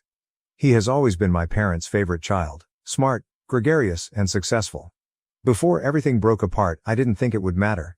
Emily accused me of sexually assaulting her 6 years ago. I was caught off guard. Why would she say something like that when we had been together for years? It was unbelievable to me. Alex intervened and supported her, which made everything worse. He claimed to have been protecting her when he told our parents that he had witnessed me acting improperly toward her at a party. My parents immediately accepted his story. My side of the story wasn't even requested. They had complete faith in Emily and Alex. The entire community turned against me and I was expelled from the house in a matter of days. I had considered Emily's family to be a second family, but they also severed all connections. My reputation, my family, and my girlfriend were all lost. My parents informed me that unless I received assistance for something I hadn't even done, they would not want to see me again. I had nowhere to go at the age of 18. In the end, I crashed at a friend's house, but I was devastated on an emotional level. I resorted to drunkenness and melancholy, doing everything to dull the hurt of being dumped and wrongly accused by the people I trusted most. I had a hard time moving on for years. I started going to treatment, moved to a new city, and gradually started to restore my life. But I was still troubled by the treachery. I was so afraid that others would be unfaithful to me like Emily and Alex that dating was practically impossible. I never made an effort to get in touch with my family, and they never did. They expelled me on false pretenses, and I couldn't forgive them for it. Then everything changed around 6 months ago. Lisa, an old friend of Emily's, contacted me. She informed me she had to confess something because she could no longer bear the guilt. Lisa disclosed that while we were still together, Emily and Alex had been seeing one other behind my back. They had been in love for years. They made up the fake accusation to get me out of the picture when Emily decided to leave me for Alex. Alex was confident that my parents would believe him, and it was successful. After I got kicked out, Emily and Alex started dating. They are now married and appear to be leading a beautiful life, while I was left to deal with the fallout. Lisa went to my parents after being honest with me. She wanted them to know that they had thrown away their son for a lie because she could no longer bear to know the reality. My folks were surprised. Lisa clarified how Alex had deceived Emily and how they had both made me the victim. Soon after, my parents contacted me and begged to meet and speak. They were inconsolable, sobbing over the phone as they apologized for not trusting me. They acknowledged that their love for Emily and their faith in Alex had caused them to become blinded. Initially, I was angry instead of feeling satisfied that I had finally been proven right. They wanted to make things right as if nothing had happened, even if it took them 6 years to discover the truth. The worst thing? Alex and Emily are forgiven. According to my parents, family is family, and what's done is done. They have even let Emily back into their lives and still adore Alex. They now want us all to make amends, move on from the past, and pretend that I wasn't destroyed by the previous 6 years. Their most recent attempts to contact me have gone unanswered. I'm not sure if I'll ever be able to forgive them for their actions. Because Alex and Emily are family, they expect me to simply get over it, after throwing me out on false pretenses and leaving me when I most needed them. So, even after my family learned the truth, am I the fool for severing our relationship? Relevant comments.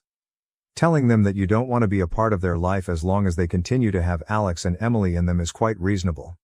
They ought to hold Alex and Emily accountable and disown them if they genuinely regret their actions. That makes perfect sense. Definitely not a fool. I don't think I would want them back either, given the harm done in the 6 years it took to find out. The golden child will always be preferred by parents like them. It required a bystander to come forward and expose this horrible plot 6 years after the OP lost all ties to his former life. I would really consider bringing a slander lawsuit against OP's brother and his ex because they are all terrible people. The members of your family wish to ignore this. They ought to have invested the same amount of effort in repairing your reputation and severing your connections with Emily and Alex. Going back to this familial dynamic would only make things worse for you. Moving on with your life and avoiding further pain is the wisest course of action. Update. Hello to everybody. I've read all of the suggestions and remarks made by others. I want to start by saying thank you so much for your support, which truly helped me put things in perspective.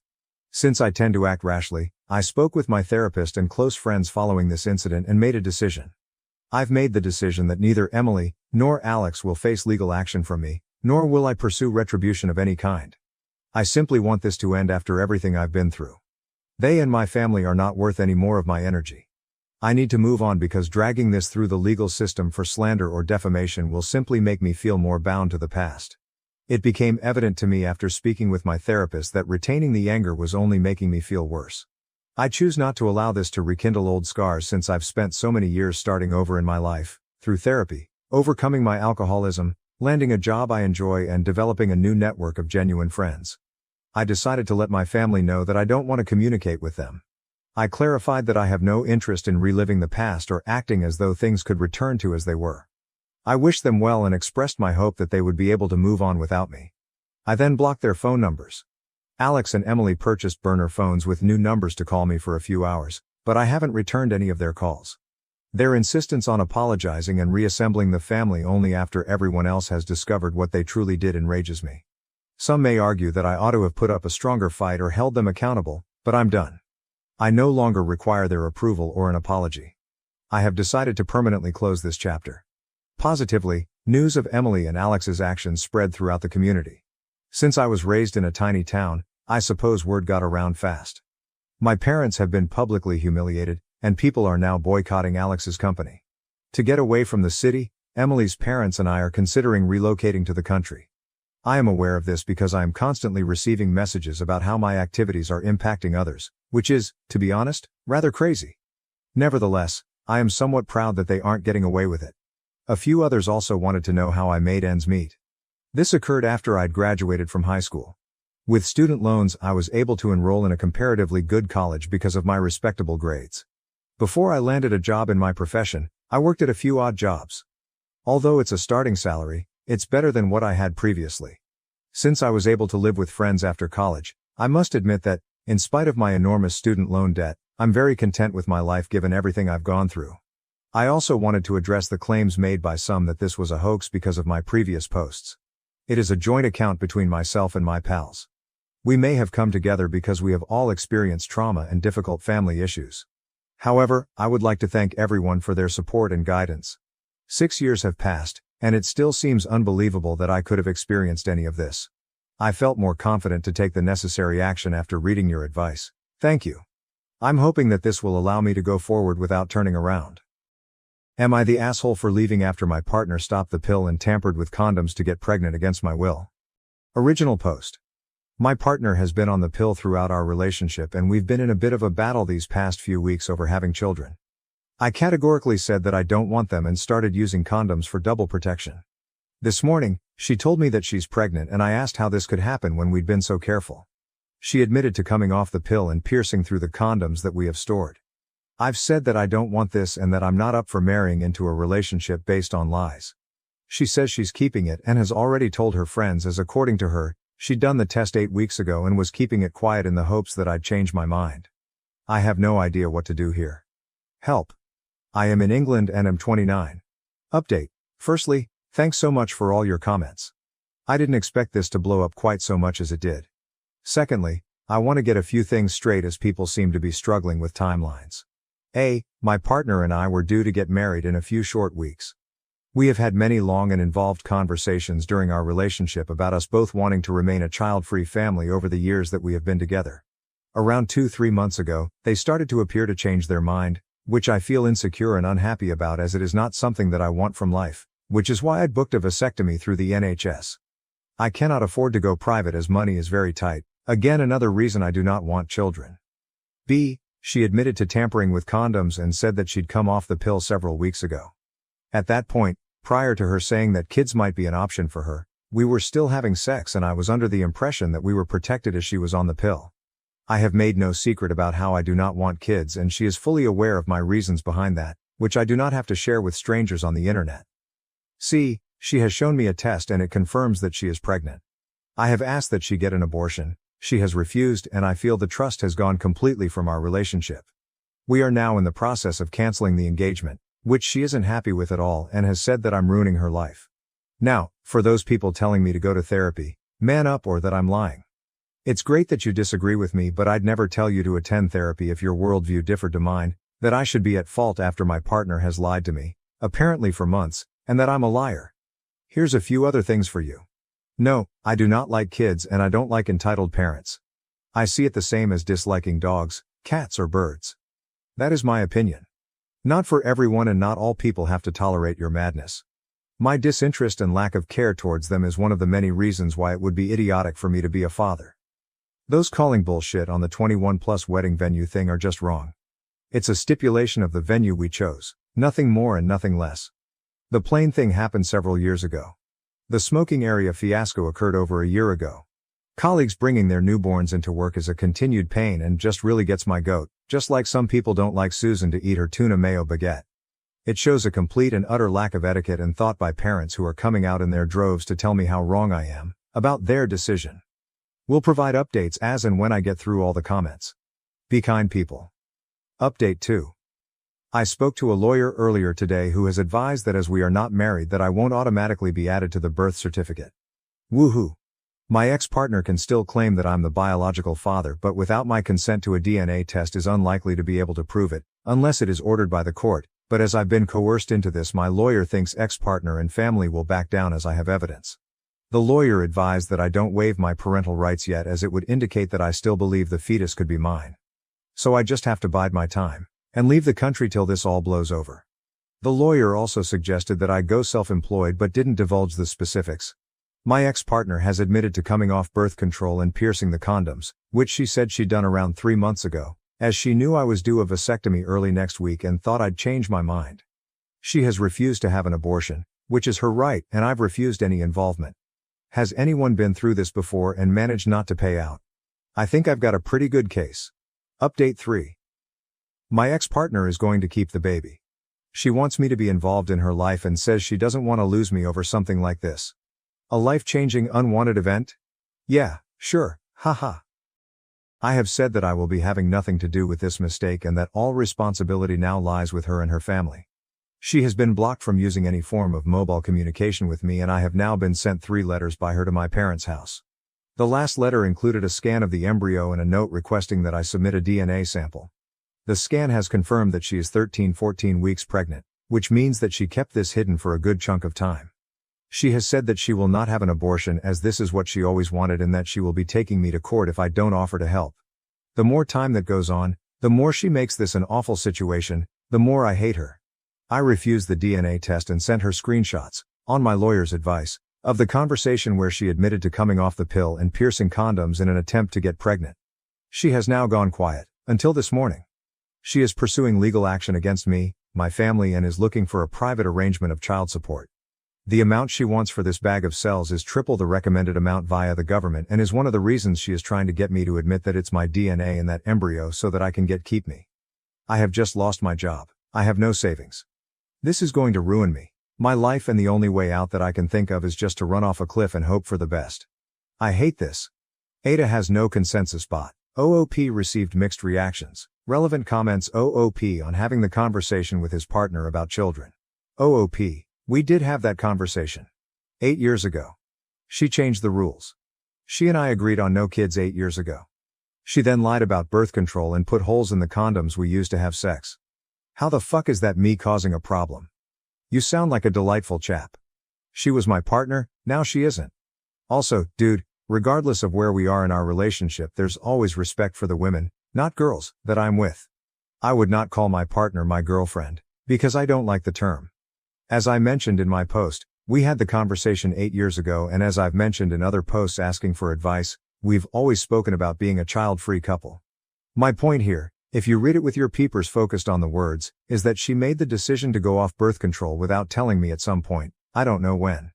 After disagreeing on children ahead of us getting married, I started to use condoms when we had sex under the impression that this would be double protection, when it was actually no protection at all. So in answer to your final quip, it's not gone very well, but I don't need someone like you to say this sort of mad shit. OOP on dealing with vasectomy. He had to have a legal reason for needing one. OOP, I have visited my GP for a referral 3 times, 24, 26 and 29. The first 2 times I was denied due to my age and the idea that I might change my mind. Average waiting time, they said, can be between 6-9 months, but I don't know if that's a deterrent for men, as I was scheduled for my procedure 3 months after my approval. I am still going ahead with it. Update, October 16, 2024. Editor's note, edited out the first part of the update as it is a rehash of the original post. Update 4. My ex's parents have now got involved and have lumbered me with a court-ordered DNA test, or the option to lay child support and have no involvement. I have dug my heels in and said that everything she has done will constitute involvement from the police, and am trying to avoid legal battles as I have no money or means to support myself right now, let alone a child I never ever wanted. My parents are now asking me to reconsider my position, and I want to scream every time they bring it up, as they're trying to find a positive, and have said it might be the best thing to ever happen to me, and it makes me physically sick every time I think about my life being ruined over someone else's deception. I cannot sleep. I cannot focus. I'm so scared. I have now had a vasectomy. My fiancé proposed while I was on the toilet, and my friends called it weird. Now I'm questioning if our sweet engagement story was really awkward. Original post. It's not as bad as it sounds. My friends are just obsessed with that part. I think. Fake names. My 32F fiancé Peter, 30M, had arranged a candlelight dinner in a hotel room. There were flowers, rose petals, and music. There was my favorite dinner and my favorite dessert. Peter was in a tuxedo. I was wearing a dress. That evening was so amazing. While I was eating, my IBS started acting up. I ran to the bathroom. It was mortifying, but at least I was comfortable enough with Peter to allow him to come in. I was apologizing for ruining our evening while I was on the toilet, and he said it's okay. I felt like he wanted to ask me to marry him the whole evening. I told him I love him, and he said I love you too. I told him, I'm sure you'll take care of me in sickness and in health. That comment made Peter smile, and he got down on one knee. I didn't care that this was the situation. I was so happy to say yes. I felt like he wouldn't have asked that evening if I didn't say the sickness and health comment. I told my best friend Kate, 33F, and another friend Bailey, 33F. I told them the truth. Kate said it's weird, creepy, and an asshole move on his part. I explained that he likely would have put it off if I didn't mean the health comment. Kate said I was desperate, and that I should have some respect for myself. Bailey said, if I thought Peter would ask another time, then I should have let him ask another time. Before talking to them, I thought I had the sweetest proposal story. Now I feel like an asshole who caused my amazing fiancé to have a terrible story. Am I the asshole? Update and further context. The proposal happened on Saturday, and I had been holding off telling my parents and Peter's parents. Both sets of parents live in a different state. Tonight, we told my parents first via video chat. My parents are Bob, 58M, and Susan, 58F. My mom is a massive fan of romance, and I knew she would ask about the proposal. Peter and I told my parents the whole proposal story. My mom was over the moon. She said proposing like that is better than any idea she had. My dad said it just proves the love Peter has for me. My mom asked if she could tell others, and I said sure. I had asked my mom to be my maid of honor. After getting engaged, my pick for maid of honor was either going to be Kate or my mom. I didn't pick my mom to spite Kate. I'm not punishing Kate. Kate's initial reaction to the proposal story would just make her being the maid of honor awkward. Plus my mom is so happy with our union, and she would love to plan a wedding. Then we told Peter's parents via video chat. His parents are Chuck, 55M, and Linda, 59F. His parents really appreciated the comedy. Chuck thanked us for giving them the gift of telling that amazing story, if we're comfortable with that. I told him we're confused. Linda said she's so happy for us. Peter told his father that he wants him to be the best man. Lastly, we told Peter's sister Juliana, 27F, via video chat as she lives in another state. She had her father's sense of humor. I hope Kate and Bailey will be bridesmaids. Yes, Kate and Bailey are single. I have been best friends with Kate since the 9th grade, so this little disagreement wouldn't ruin our friendship. Further update. Kate and Bailey both agreed to be bridesmaids when I asked via message. Kate apologized via message, and she also sent me a video of her apologizing. Kate said she appreciates that I'm still letting her be a key part of the wedding. She said that after several days of thinking about the proposal, she realizes how loving it was. She said if she had IBS, she would appreciate a guy who treats her like how Peter treats me. Bailey apologized via message. Her apology was brief, and she admitted in it that Kate told her to apologize. Update. Thank you to all the amazing people who gave me support on my original post. After Kate's apology message and apology video, I messaged back that I forgave her with a link to my original post. She said she really wanted to talk face to face. We went to the gym today even though I was feeling like I was going to get an IBS flare-up. We talked while we worked out. Kate said that she was upset when she heard my proposal story, and that she didn't understand why she was so upset at the time. She confessed that when she had processed her feelings, she realized it was intense jealousy. Kate revealed to me, for the first time, that she was diagnosed with IBS a few months ago. She said hers is not as severe as mine. She said this has been a scary time for her, especially since she has watched me suffer so much from it all these years. Kate said she would want that proposal for herself. She said she wishes she could be that comfortable with a man. She said the comments on my original post made her feel hopeful. She said looking up on IBS more online has made her feel hopeful as well. Kate had explicitly asked me to make this upset post. She apologized again.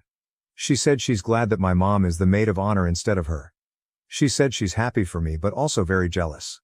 Kate says that despite the fact Bailey had sent an apology message too, Bailey still feels awkward talking to me. Kate said that Bailey will come around, that Bailey is just too embarrassed right now after how she acted. I asked Kate if she looked up how common IBS is and she said she looked that up after seeing the comments in my original post. She said she was shocked by how common it is. She said she was avoiding learning about it as she was scared of what she might find. I made sure to tell her that a guy has never dumped me over my IBS. She knows that I had messed around with an embarrassing amount of guys before meeting Peter. I told Kate the reason those hookups never progressed to anything real was because I was too ashamed to let a guy see the IBS part of my life. I told Kate that the person who told me I was ugly and nasty more than anyone was myself. Kate said she hasn't mentally adjusted to this yet but she thinks she can. I told her she's my best friend, I love her, and that I will help her through this. I made a joke about poopy girls having to stick together. That made her smile. After the gym, I rushed home to the toilet to deal with the IBS flare-up I felt coming. To no one's surprise, Peter took care of me when he came home from work. He even helped me to take a bath as I was experiencing so much discomfort. I want everyone to know, Kate has been an amazing friend to me. The disagreement that was at the center of my original post was extremely out of character for her. I had made that post asking if I was wrong because Kate has always been very reasonable. Even with IBS, I'm happy. I have amazing friends, an amazing family, and obviously an amazing fiancé. So if you don't hear much from me on Reddit, don't worry. I'm probably just living an amazing life, even when I'm stuck on the toilet.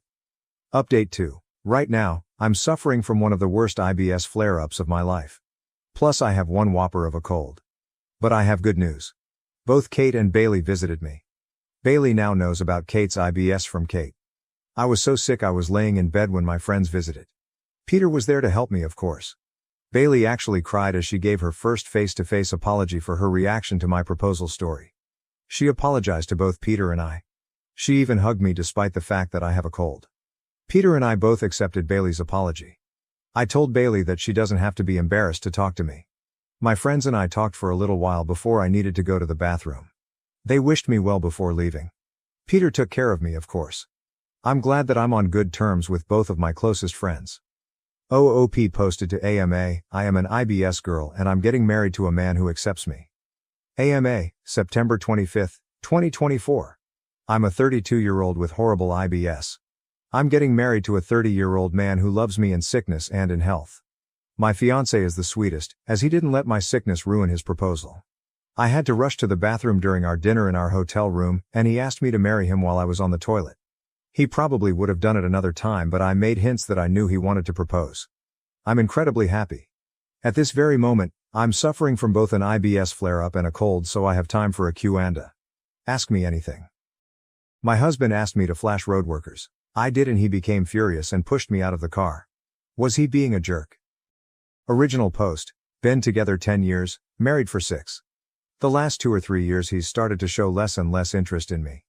He does subscribe to a couple of OnlyFans accounts, which I'm not bothered about as it's no different to porn, so I know he still has sexual urges. I've tried talking to him a couple of times about this and told him I'm getting bored and frustrated and he knows I'm willing to try anything sexual, so if there's anything he wants to do to get him motivated I'll try it. He just says duly noted, and carries on with his day, which is frustrating. A few nights ago we had friends round for tea and we got onto the subject of commutes and roadworks, with them saying how their commute has more than doubled due to a road they use having roadworks. Carol, the wife of the couple, then says we've found a way to make it more entertaining though, haven't we? To her husband, and they both started laughing.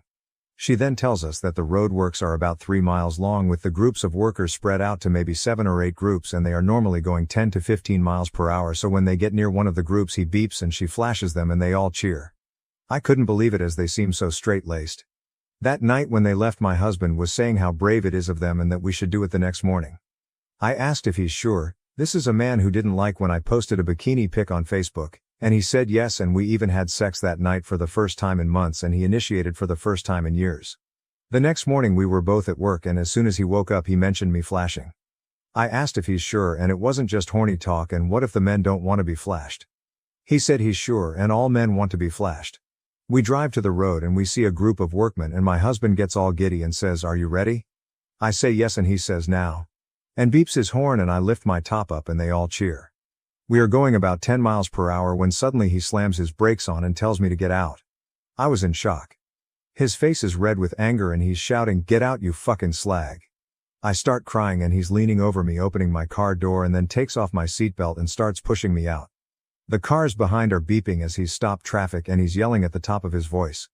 By now the workers have heard the commotion and 2 of them are rushing over to help. I turn to look at them and I do. He pushes me really hard and the top half of my body falls out of the car and I put my hands down. One of the workers is screaming at my husband and starts trying to open his door. The other worker is by me and quickly drags me out of the car. He told me afterwards he saw my husband put the car in gear and thought he was going to drive off with me hanging out the car. My husband just left me. I was still only wearing a vest top and pajama shorts and my slippers as he'd wanted to rush out and do this. My phone was in his car and I didn't have any house keys. One of the workers took his jacket off and wrapped me up in it. They took me to a cabin that was their canteen and put the heater on and made me a cup of tea. I was so embarrassed. This lot had seen my boobs and then seen me getting abused and then fell out of a car and then rescued me all in the space of 30 seconds. I kept apologizing to them and said it was his idea, but they said it's okay and it happens a few times a day and they are used to it, but I think they were just trying to make me feel better. They were laughing and joking with me and were all so sweet and funny. They asked if I wanted to ring anyone, but I don't know anyone's number apart from work and I didn't want them picking me up wearing next to nothing from a building site. I asked if I could just ring a taxi, but they said I can't get in a taxi dressed how I am. The man I'm assuming was their team leader told one of them to drive me wherever I wanted to go, so I asked if I could go to my mom's house about 5 miles away. They gave me some spare work boots to walk across the mud to the van and 2 of them drove me to my mom's and they were really sweet and made sure I was okay and even walked me to the front door. When my mom answered I was hysterical and crying and they told her me and my husband had an argument and he left me by the side of the road. My mom offered them a drink and I tried to give them their coat and boots back, but they said it's okay. I told my mom we were driving to McDonald's and got into an argument. I didn't tell her about the pushing or anything. She drove me home and let me in with a spare key she has. I packed some things and went back to my mom's. My husband had been home as my phone was on the table. In the 5 days since he's been ringing me non-stop saying he's sorry and he doesn't know what came over him. He said he heard someone shout, "Nice pair," and it made him angry. My friends are saying leave, He is obviously telling me to give him another chance. I'm 50-50, but if I do stay, I'm going to insist on couples counseling for us both and sex therapy either for him or both of us. He says he doesn't want to involve other people in the relationship. It feels silly to throw it all away over a few seconds of madness, and I should have just said no when he asked me to flash, as I know he's quite insecure. I was blinded by finally getting some sex and attention from him and thought I could get more. I took the workers their jackets and boots back and also made them 2 cakes and bought them 1,000 bags of Yorkshire tea as a thank you. TLDR, husband wanted me to flash, I did, he then physically pushed me out of the car but says he's sorry. Relevant comments. Commenter 1. I don't think any relationship advice will do anything to help your situation. Nor will couples counseling. This is definitely the sort of situation where couples counseling will only escalate problematic abusive behavior. What you need, quite frankly, is a divorce lawyer. OOP, that's the thought that's becoming more prevalent in my mind. I took pics of the bruises and scuffs on my arms and legs afterwards, and I kept looking at them and thinking, what would I say to anyone else who showed me them? Commenter 2. You sound codependent on him and do everything he tells you to do to please him, because you are terrified that he will leave you. Now you are in a situation where you did what he told you to do, but he ditched you anyway. He left you on the side of the road to the mercy of strangers that you just flashed with nothing on you. That was very dangerous, and it makes me question if he wanted something to happen to you. This relationship isn't safe for you anymore, and that probably will be for some time. He's abusive. He doesn't want to do couples counseling, because he knows what they would tell you. It isn't wise to do that with him anyway, because all that therapy is going to teach him are more weak points for you to take advantage of. Look for therapy for yourself. You know that he doesn't love you, that's why you accept all these behaviors of him. You can't make him love you by accepting his disrespect. You need to leave. It won't get better, it will get worse. Update. I took people's advice on this sub and a couple of others and rang the police to report the attack. I spoke to the workers beforehand who said they'd back me up. They arrested my husband and then released him on bail but told him he couldn't stay at my house, so he's gone to his mum's. After the argument, he told all our friends that I had cheated. I hadn't wanted to admit to people that I had flashed, but I felt like the tide was really turning against me and a lot of people were believing his lies, so I wrote a long message with a description of exactly what happened. Plus pictures of my injuries including scrapes and bruises, plus screenshots of messages he's sent admitting he asked me to flash, and admitting he hit me, although he did blame me, saying if I just got out like he asked he wouldn't have had to do that. A few people apologized, most didn't, but I don't care anymore. I'm back home and he has to answer bail in a couple of months. The police don't sound confident they can get a conviction, but maybe that's how they are supposed to sound. I've spoken a little bit to a lawyer, but I can't really afford anything at the minute in that way. Been a sad few weeks, but an eye-opener, and I don't feel any guilt for getting the police involved or telling people what happened. Just working and keeping myself busy at the moment. TLDR, I informed the police about the assault and he had to leave my house. Relevant comments. OOP on the workers who rescued her. OOP. Luckily the road worker was a big strong guy. He picked me up and got me out of the way like I was as light as a feather. That's the bit that plays on my mind the most. He drove off a split second after I was out of the car and the door was still open.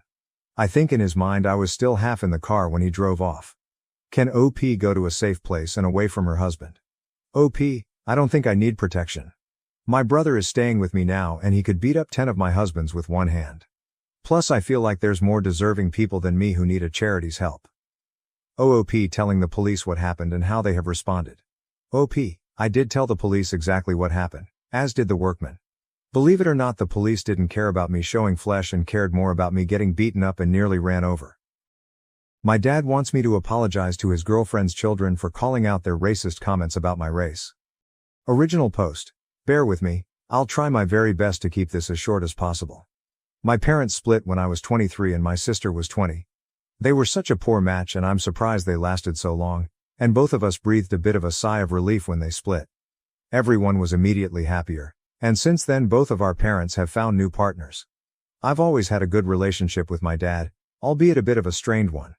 My dad is a fair bit less politically correct than I am, and I'm hardly PC at all, trust me. He calls things that are stupid or that he doesn't like gay. He uses the word fag to describe gay people, thinks Hillary Clinton would be a bad president because she'd nuke everyone on her period, and laments that he can't use the N-word in public. He's the epitome of out-of-touch late 50s lily white guy, is what I'm saying. I love my dad, and while these things bother me, there's literally no changing him, so I have to just bear it when I'm hanging out with him. And an important note is that while my dad says some sexist, homophobic shit, he never does so in public. At the very least, he knows when to keep his opinions to himself and his family. Recently, my dad's been seeing this woman, let's call her Iris. Iris has 2 kids as well, 29M and 27F. I don't really know Iris very well. I met her earlier this year at my dad's place, but only very briefly as I was dropping off a few things with my dad. My sister's never met her before, and neither of us has met her kids before. My dad really likes this woman, so he wants all of us, both sets of kids, to get to know each other and the parents so we can all be a blended family. Despite my dad's political incorrectness, he can be adorable sometimes. So dad invited us all out to dinner. My sister's known to be a bit bristly with strangers, so I told her to be on her best behavior, because I want our dad to be happy and I didn't want to offend Iris or her kids. So we sit down and all start trying to get to know each other. My dad chose a Mexican restaurant to take us out to, because it's our whole family's favorite type of restaurant. My mom is Mexican, and growing up we had the most bomb-ass authentic Mexican food all the time. Since my mom and dad split, my dad has been trying to fill the hole my mom's great cooking left in his belly, so to speak, and is a taqueria junkie. Also important to note, me and my sister, despite being half Mexican, have really white skin. We have obviously Mexican features, or at least I think they're obviously Mexican, but everyone always assumes we are of white European descent because of the color of our skin. So we sit down with Iris and her kids, and immediately her kids start complaining. These are grown-ass adults complaining that half of the menu is in Spanish. Next to each thing on the menu was the Spanish name and the English name, and all the descriptions were in English, so it wasn't like an English speaker couldn't read it. I am near fluent in Spanish, and my sister speaks passably, and we're both in school to become English second language teachers, but we tried to settle the hair on the backs of our necks and ignore them. We actually managed to have a pleasant convo with them otherwise, until the waiter comes over to get our drink orders. Iris's son snapped at the waiter like a dog to get his attention and take his order first, and her daughter spoke in a highly condescending voice, very slowly, like this man working at a restaurant that caters to big fat white people couldn't understand damn English. Iris was normal, thank God, but when the waiter, bless his jolly soul, he was so kind despite being treated like an idiot by those two, left, her son remarked that he didn't expect the service to be very good. I don't even know if he could understand us.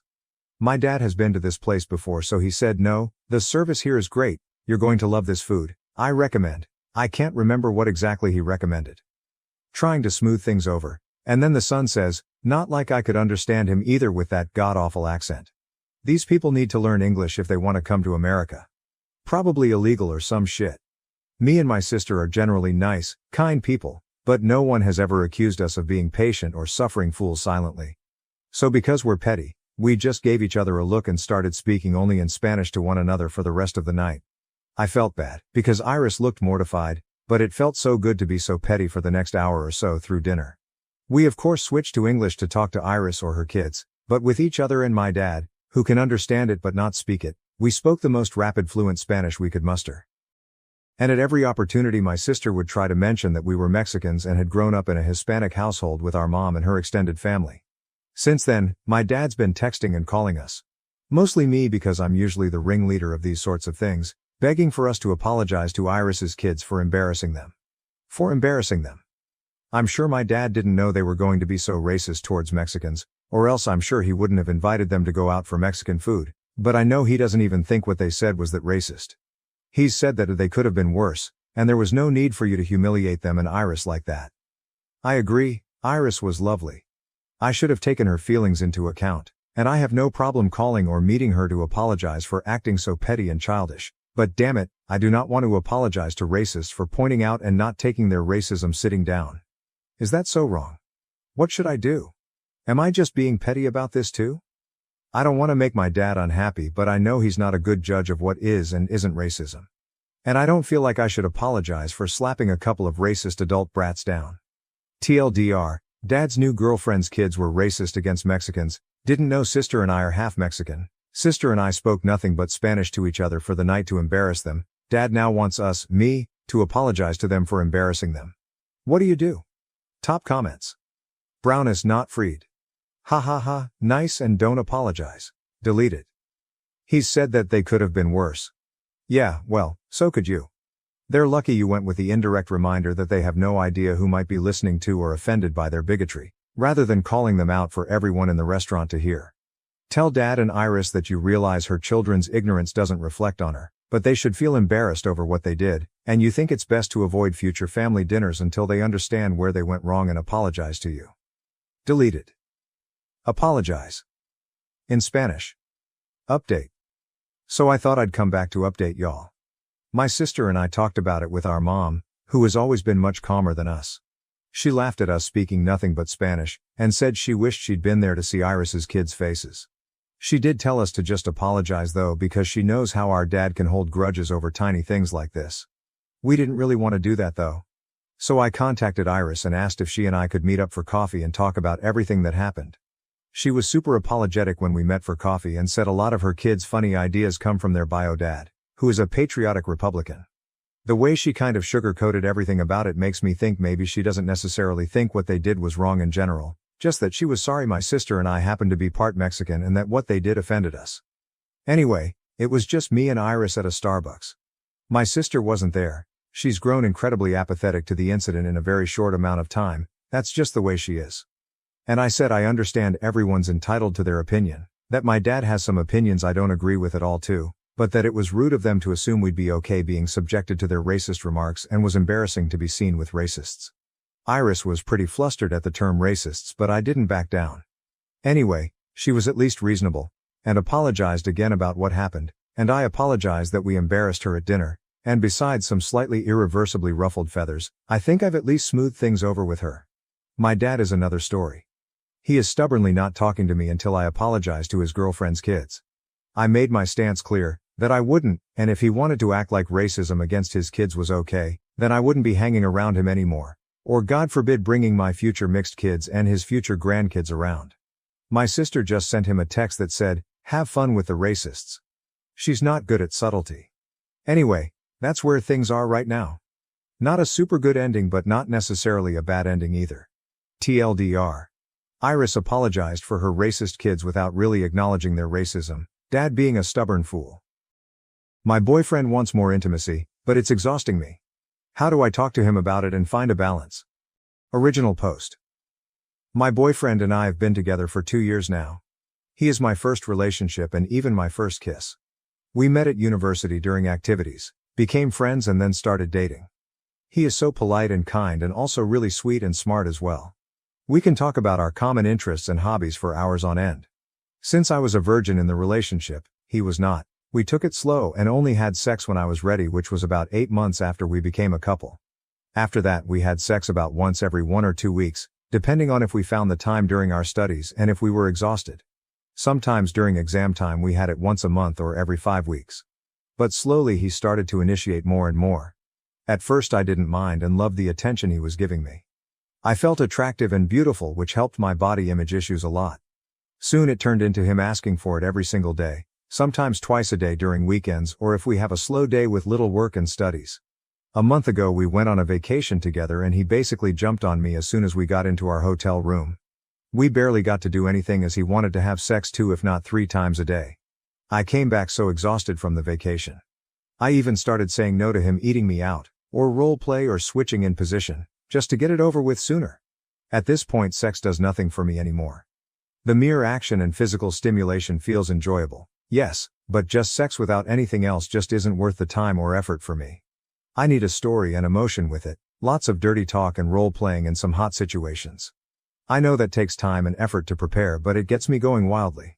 But even if I could have that every day I wouldn't want it. It's literally physically too exhausting. Also I feel like too much sex kinda destroys the magic. I know that he takes a lot emotionally and sexually out of sex.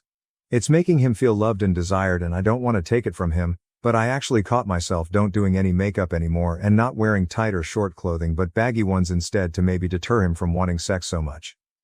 TLDR, my boyfriend started initiating sex more and more. I find it exhausting and can't take it anymore. How do I negotiate fewer sexual encounters without making him feel unloved? Update. I spend a lot of time reading through everyone's replies and looking inwards about how I feel. I gathered my thoughts and spent a few days making a list of what I wanted to say when we had the big conversation. On a weekend when we had planned to spend the day together, I sat him down and told him the following points. I love him to the moon and back and want to show him that I love him, make him feel desired, loved and appreciated, But having so much sex with such frequency is physically exhausting to me, which causes me to avoid sex and even sex acts I enjoy because I don't have enough energy and motivation to do it. This also causes me to orgasm not as often anymore. I also need time to physically recover before it may even start to become painful. I feel like sex has become the single defining aspect of our relationship, and many other parts like doing activities together, romantic dates, just talking and cuddling have taken a backseat. I also feel exhausted emotionally and underappreciated from giving as much as I can, which I gladly do for the people I love, while little comes back from the other side of the relationship. I then proceeded to explain the things I like during sex and what makes me go wild, hoping to show him that I still want to have sex with him. I also made a few more compliments just to keep the vibe positive and because I meant it. He reacted pretty well, all things considered. He listened and let me finish, but asked for a little time to think about it. Obviously, I gladly agreed. We spend the rest of the day together without him initiating once. At the end of the day, he said that he wants me to enjoy sex just as much as he does and that he loves me. I was really hopeful for the next week and a half. We spent our time together like usual, and he asked for sex about 1/2 as often as before our talk. We even had days without sex at all. He also started to ask, "Do you want to have sex with me?" Instead of physically initiating like he did before, like touching me somewhere, hugging me from behind and similar things. He also stopped asking for pictures of me, and when he did, it were just selfies. I was so happy that I even took the initiative once, and he seemingly loved it when I asked for sex. Then one day he sat me down with a stern look and said that he hated what this relationship has turned into. To him it feels like we are now just roommates or platonic friends instead of lovers. He told me that the one time I initiated after he was overjoyed to finally fuck me again, his heart was broken because I suddenly wasn't as submissive as usually. I asked to be eaten out and was on top with some more dominant dirty talk, and that all of that is not what he signed up for. He doesn't want to walk on eggshells waiting for me when I'm finally in the mood, but has what he deserves in the relationship. Basically, he gave me an ultimatum. Either we return to how it was before the talk starting right now, or he leaves me. Guess who doesn't have a boyfriend anymore? I spent the last few days bawling my eyes out and eating lots of ice cream and watching some shitty shows. What he said hurt me a lot, and I do not love him anymore, but still the feeling of loss and sadness is all too real. He was my first relationship, and for the past 2 years he was my entire world. No, I have to gather up the broken shards he left behind. TLDR, I took your advice and talked with him about my feelings. He pretended to be okay with it for a while and then left me after demanding more sex again. OOP added more info in the comments. Comment 1: I have an update if you want more information. I have a pretty high libido as well, and I love good, sensual sex, and I want it quite often as I can go multiple times a week, but it was so often that we basically didn't do anything else besides it, and he was emotionally checked out when the possibility of sex wasn't on the table. It was so much that I was physically uncomfortable. Not to mention his really bad behavior once I told him I wanted a break sometimes. I had difficulties saying no, because I wanted to make him feel loved that way, until I realized that he just wants to take everything he wants from me without giving any emotional connection, romance, or care for me as a person. I hate that people throw around this sexual incompatibility argument, because if he said he wanted someone he can fuck at least 2 a day anyway he likes and I can't and don't want to do that, that would be one thing. But he shouted at me, demanded we do it how he likes it, and that I apologize for ruining everything by voicing my concerns for my well-being. He also said that he deserves to just take everything he wants from me. So please keep that in mind when you do your judgment. Yes, we are not together anymore. I cut him off after his scary tantrum. Comment 2: thank you for your empathy and for the added context. I know that my update gave more information, but that's also because I didn't see a lot of the stuff he did to me and didn't do for me after that tantrum. Until that point I wanted to give everything to him, because I was head over heels for him, until he showed me that he didn't feel that way back. I get it. I like sex just as much as the next gal. It's just that I have a pretty broad spectrum of frequency I would be okay with depending on what my partner feels like. Sex once a week or 2 weeks? Totally fine as long as the other intimacy is fulfilled. Sex every other day? Great, as well as long as it's an equal relationship and we both get what we want and non-sexual intimacy isn't pushed to the side, which sadly happened to me. In the end I not only felt really sore and exhausted, but also used and reduced my body. If we broke up because of sexual incompatibility, that would still hurt, but we could part ways amicably. This way he just hurt me for no reason. Comment 3: I get that sexual incompatibility can be a huge deal breaker for people, but firstly it's not like we suddenly were not having any sex anymore. In those 10 days between our 2 conversations we still had sex about 5-6 times, plus making out, plus some other sexual stuff besides full-on PIV. Also, it's the way he treated me. He shouted at me, demanded we return to normal by having sex as often as he wants again, no matter my feelings, and with me being submissive. He also demanded an apology and an apology session. So much could be inferred. But before all that, for the last weeks and months, he left me emotionally starved. He only looked out for his sexual gratification while I had to cherish the few little drops of romance, friendship, and companionship. When it didn't involve sex or could lead to sex, he was kinda emotionally distant. Cute dates, cuddling, and intimacy without sexuality and hobbies together was few and far in between. I don't fault him for not wanting sex, I fault him for how he treated me and how little he was able to compromise. My husband died, but I have to pretend he was a good man. Overcoming a *C to reclaim freedom and start a new life for myself and my children. Original post. My husband passed away 3 months ago. I was relieved of that. He abused me financially, mentally, and even physically. When I got pregnant, he convinced me to quit my job, saying that he would take care of me. I could never buy anything again without asking his permission. I couldn't even buy a cream without asking his permission, and he decided if I could or not, even months ago, that I had a little money of my own. I had to ask him for permission to buy something. What was mine was his and his was his. But I stayed there because I still loved him and I didn't have a place to go. I had too low self-esteem and let myself be stepped on. When I stopped loving him, he had already had his first affair. He made me believe that I was to blame for the affair because I didn't want to have sex months after my birth. That left me torn and I had to receive stitches. I was already planning my exit and saving money little by little while I was working selling things from home, since he wouldn't let me work outside because he was very jealous. I wanted to pay for a lawyer. He was having another affair with a friend of his, which luckily kept him busier, and I didn't care anymore that he didn't pay attention to me. I wanted him to stay as far away as possible. I knew that man and he knew me. I could have made a big fuss, but I didn't. I kept quiet, planning my way out while he and that man slept together in secret. I only felt disgusted by my husband, nothing more. But my husband died in a way I never would have expected.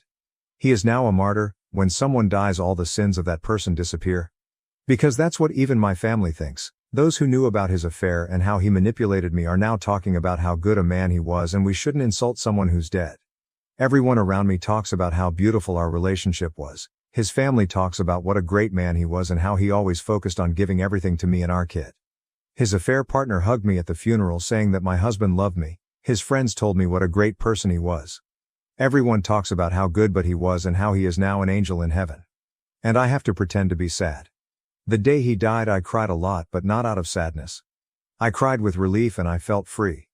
It would have taken me too many years to save to pay for lawyers with my little store without him realizing that I was keeping money in secret. He would have kept everything. He would have made my life a hell, and I know it because he had told me so every time I stood for myself. But now I have the house, I have everything. I have the monthly money for being a widow, I have my children totally with me. I have started to become a psychologist. Everyone thinks that I do it to cope with my grief, but no, it is to overcome the abuse I suffered from him. It was really hard to pretend to be sad at the funeral, but I did it for my child. I did it because now everything is over and I'm free. If I made a fuss, my ex-mill would have done something so that I wouldn't keep anything. They were just like him. But now I'm just a sad widow who needs help in their eyes. The silly widow who didn't know anything, but that's helping me to be free and have what I deserve.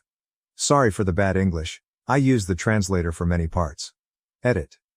We are not from an Islamic country, and here same-sex couples can live and marry freely. He just cheated on me with a man like he cheated on me with a woman. I guess he was bisexual. Relevant comments. Organic 2003. I am stuck on his affair partner hugging you and telling you he loved you. She had the balls to show at the funeral. Damn, you have more control than I could have ever mustered. Cheers to a life full of fun and love.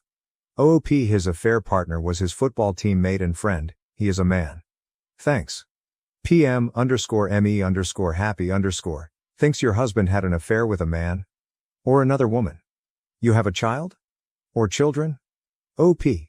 His first affair was with a woman, I think. The second with a man, of which I know. Maybe he had others that I don't know. For privacy reasons, I don't want to reveal the number of children, so I prefer to leave it at that. Update. It's been several weeks since I last posted, and I didn't expect my post to end in other places. Honestly, I had totally forgotten that I posted here, but a few days ago the lover and friend of my ex-husband. I have started calling my deceased husband that way. I don't want to be eternally tied to the idea that he is still my husband even after death. Death did me the favor of separating us, visited my house saying that he found my post. I didn't expect him to find this and it scared me a bit, but honestly there's nothing I can do about this anymore if someone has posted it elsewhere without asking me first. One of my sons let him in when I hadn't heard the doorbell, so I had no choice but to let him in to not make a drama in front of my kids, and I wanted to know what he was going to say.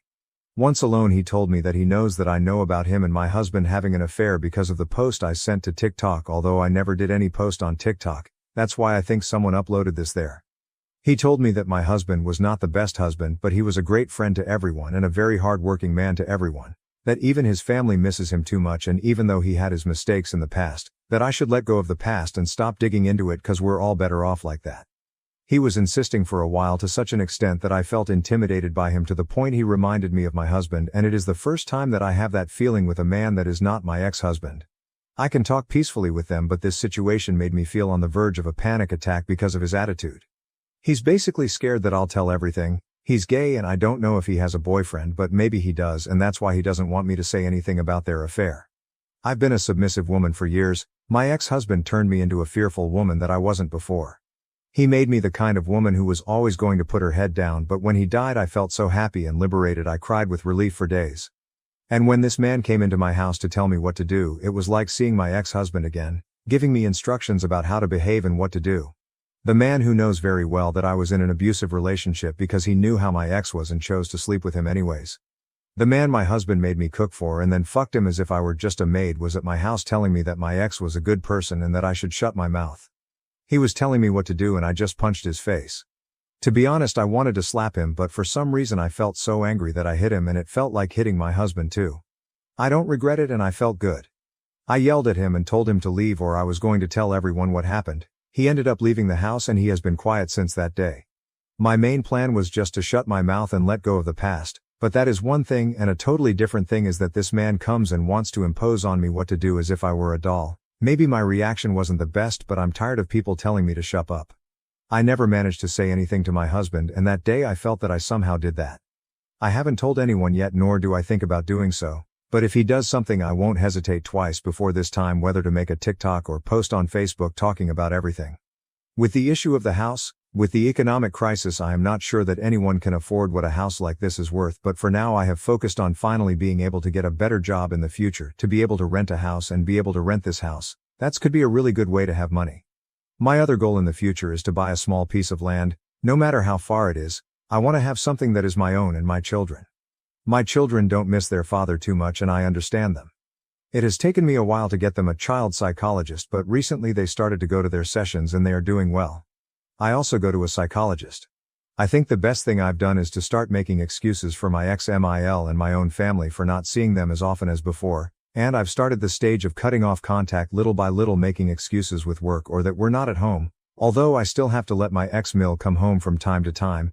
I think even my kids are happier when they see that my own mood is better.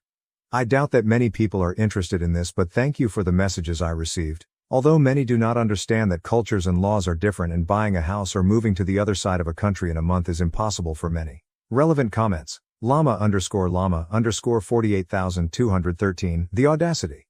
He thinks you are still the maid. Good for you for showing your strength and sending him on his way. The nerve. I would strongly advise you to coach your children to not allow anyone in that house. Not just for AP if he returns. This includes the family you plan to distance yourself from. OOP.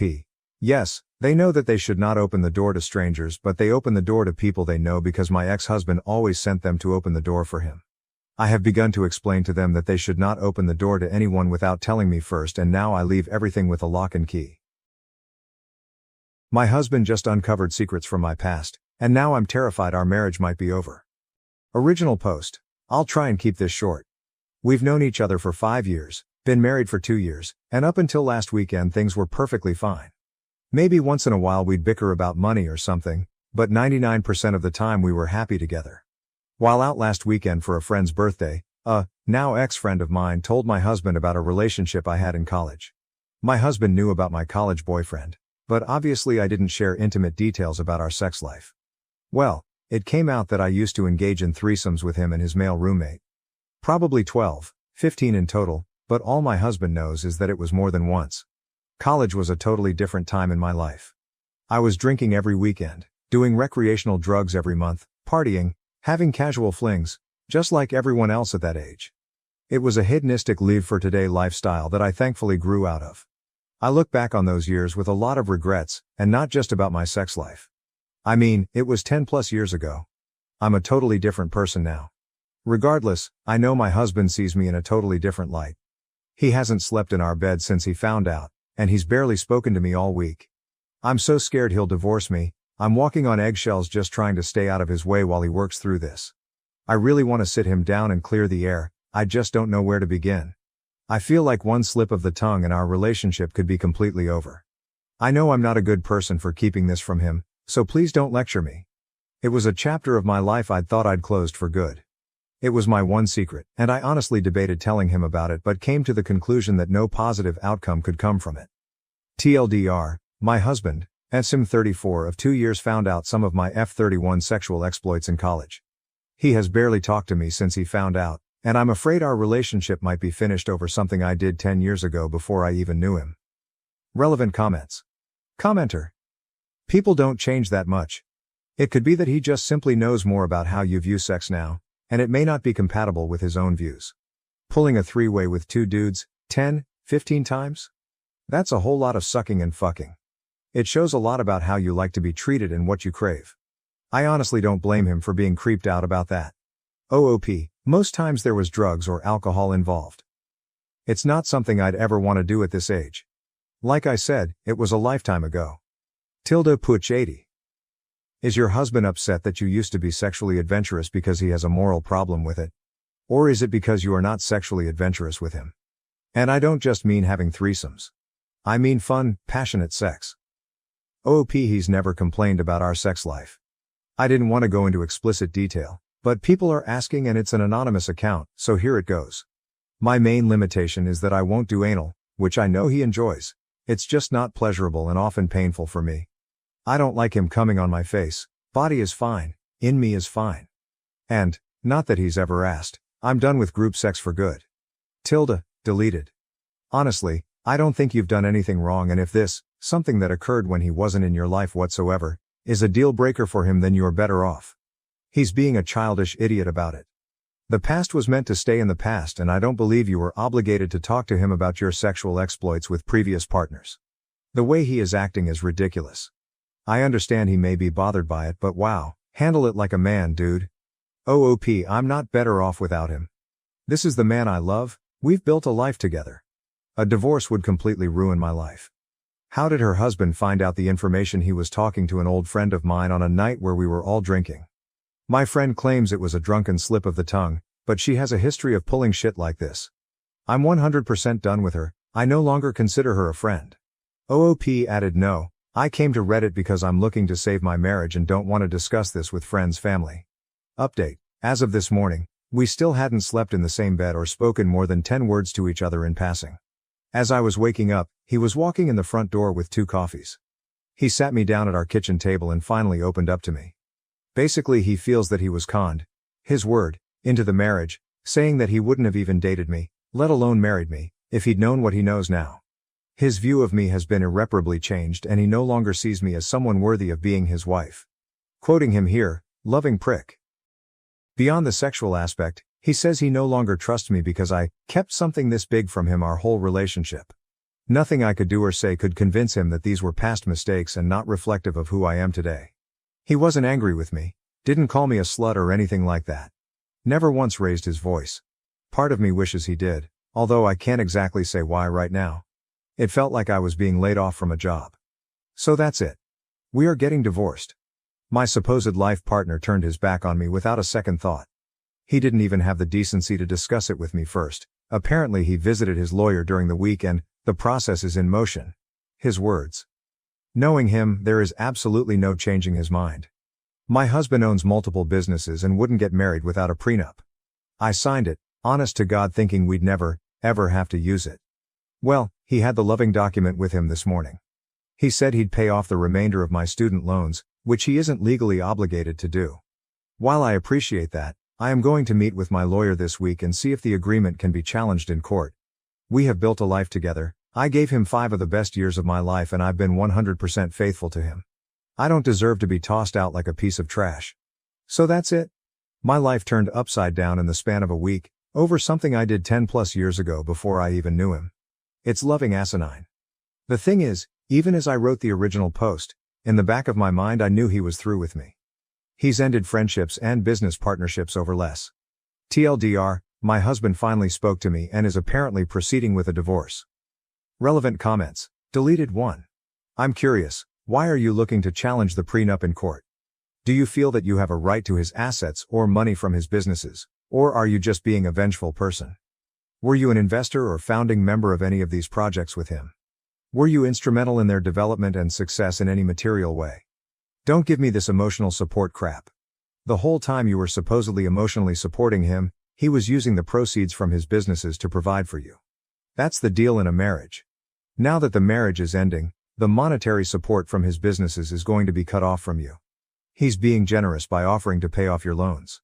It sounds like you're just being a spiteful bitch looking to suck as much of his money as the legal system will allow. Deleted 2. It's within her rights to contest it and the courts will decide whether she has a case or not. OOP exactly.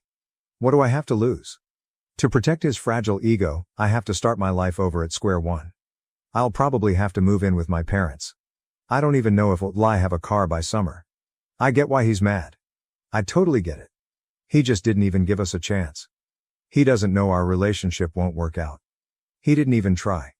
He ran straight to his lawyer and exercised a contingency agreement without even talking to me. He's taking the coward's way out and it destroys my life in the process. Macaroni and milk. I seriously don't know what the fuck is going on in this thread where the devoted comments are about how it's all on you because you're a fucking liar. This is the same subreddit that will tell most posters that their sexual past is no one else's business, barring diseases or sex work. Maybe these people only read your update and assumed you hid both of those from him. I don't know. Either way, you did nothing wrong. If your sexual past was such a big deal for him, he should have asked you some questions, not just assumed you were some pure little angel living in a bubble just waiting for this one specific man to come whisk you away. If having a sexual past is a deal breaker and he didn't question you, that's on him. Not you. Lawyer up, make the split, and go find some guy who won't judge you for actions that happened 15 years ago and have no bearing on him whatsoever. OOP never said I was a virgin. We met when I was like 25, come on. Anytime I mentioned an ex-boyfriend, not sexually, just in conversation, like, oh, I went to destination with ex-boyfriend, he'd get pissy and unhappy. He never came out and said it, but I could tell it made him uncomfortable. So early on in our relationship, I made the conscious decision to stop talking about my past boyfriends completely. Am I the asshole for ending my engagement after my fiancée kept her best friend in the dark about us? Original post. My now ex-fiancée, 30F, and me, M27, got engaged 3 weeks ago. We've been dating for 5 years and I finally got the money to give her the wedding she wanted. Well, 3 days ago we were discussing our guest list, and I asked if she wanted to invite her best friend. Let's call him James, M30. James lives in another state, but since they were friends for 10 years, I thought I could even pay for his travel expenses since it would be great to have her best friend at the wedding. She denied, saying that it would take a lot of work to bring him, and she wanted it to be a family event. Countless times she mentioned that James was like family to her, so I insisted. She got annoyed and said, I didn't even tell him we were engaged. That took me by surprise. I tried to ask why, but she started stonewalling me, and I left her alone. After a couple of hours, I tried to ask her again why she hadn't told him we were engaged, and she still refused to tell me, and I admit, my insecurity got the better of me. In the past, James had confessed he had feelings for her, which she turned down and basically friendzoned him. But by the way she told me, it always sounded like she had him as a backup, something not only me, but her exes realized. She married him online, they always made their WoW characters look like a couple, like wearing the same transmog and shit like that. When she had a fight with her exes, he was always there for her, and etc. I told her that made me uncomfortable, and if she was not planning to tell him, she might as well consider herself single, 'cause I would not marry someone who couldn't be honest. Yes, I was pretty immature, but she did something even more immature. She texted him while showing me her phone something like, hey, just so you know, I was engaged but not anymore, and sent it to him. I told her to pack her things and leave my house. Ever since she left, she has been calling me, but I refused to answer. My mom called me, because she apparently called my mom, and said that I was an asshole for ending things for such a ridiculous thing. So, AITA? Edit. Sorry for the typo in the title. Edit 2. Hey guys, I made some dinner and I think I'm gonna go with you/done over 69 position. Cool username BTW. I'm gonna ask her to meet up and ask to see their messages. And to you Foxy Sly Old Stody Fox, I'm already in low contact with my mom, but I'm going to make my decisions after I clear everything up. So I'm kinda promising an update. Update. Hey guys, I just got home after talking to my, still, ex-fiancé. And since a lot of people asked for an update, here it is. But, I want to clarify a few things. As commented on my original post, I paid for the house since I bought it before dating her and I asked her to move in, since it was close to her job. I work from home since I'm in tech, but she had to go to work, that's why I paid for her car, to help her commute, and honestly her salary is shit. I was her partner, so I didn't see any problem with that. I thought she was the one, despite everything. She is smart, funny, we had chemistry, but I felt betrayed. To the update. We met at a coffee shop on the premise we would discuss how to save our relationship, at least that's what she thought. As soon as we sat down, I asked to see their messages. She got defensive immediately and told me she had deleted everything. I asked to see her phone anyway. She started to cry, ugly cry, asking me to stop. At that point I had already decided I was not going to be part of the relationship anymore, but damn, I was curious.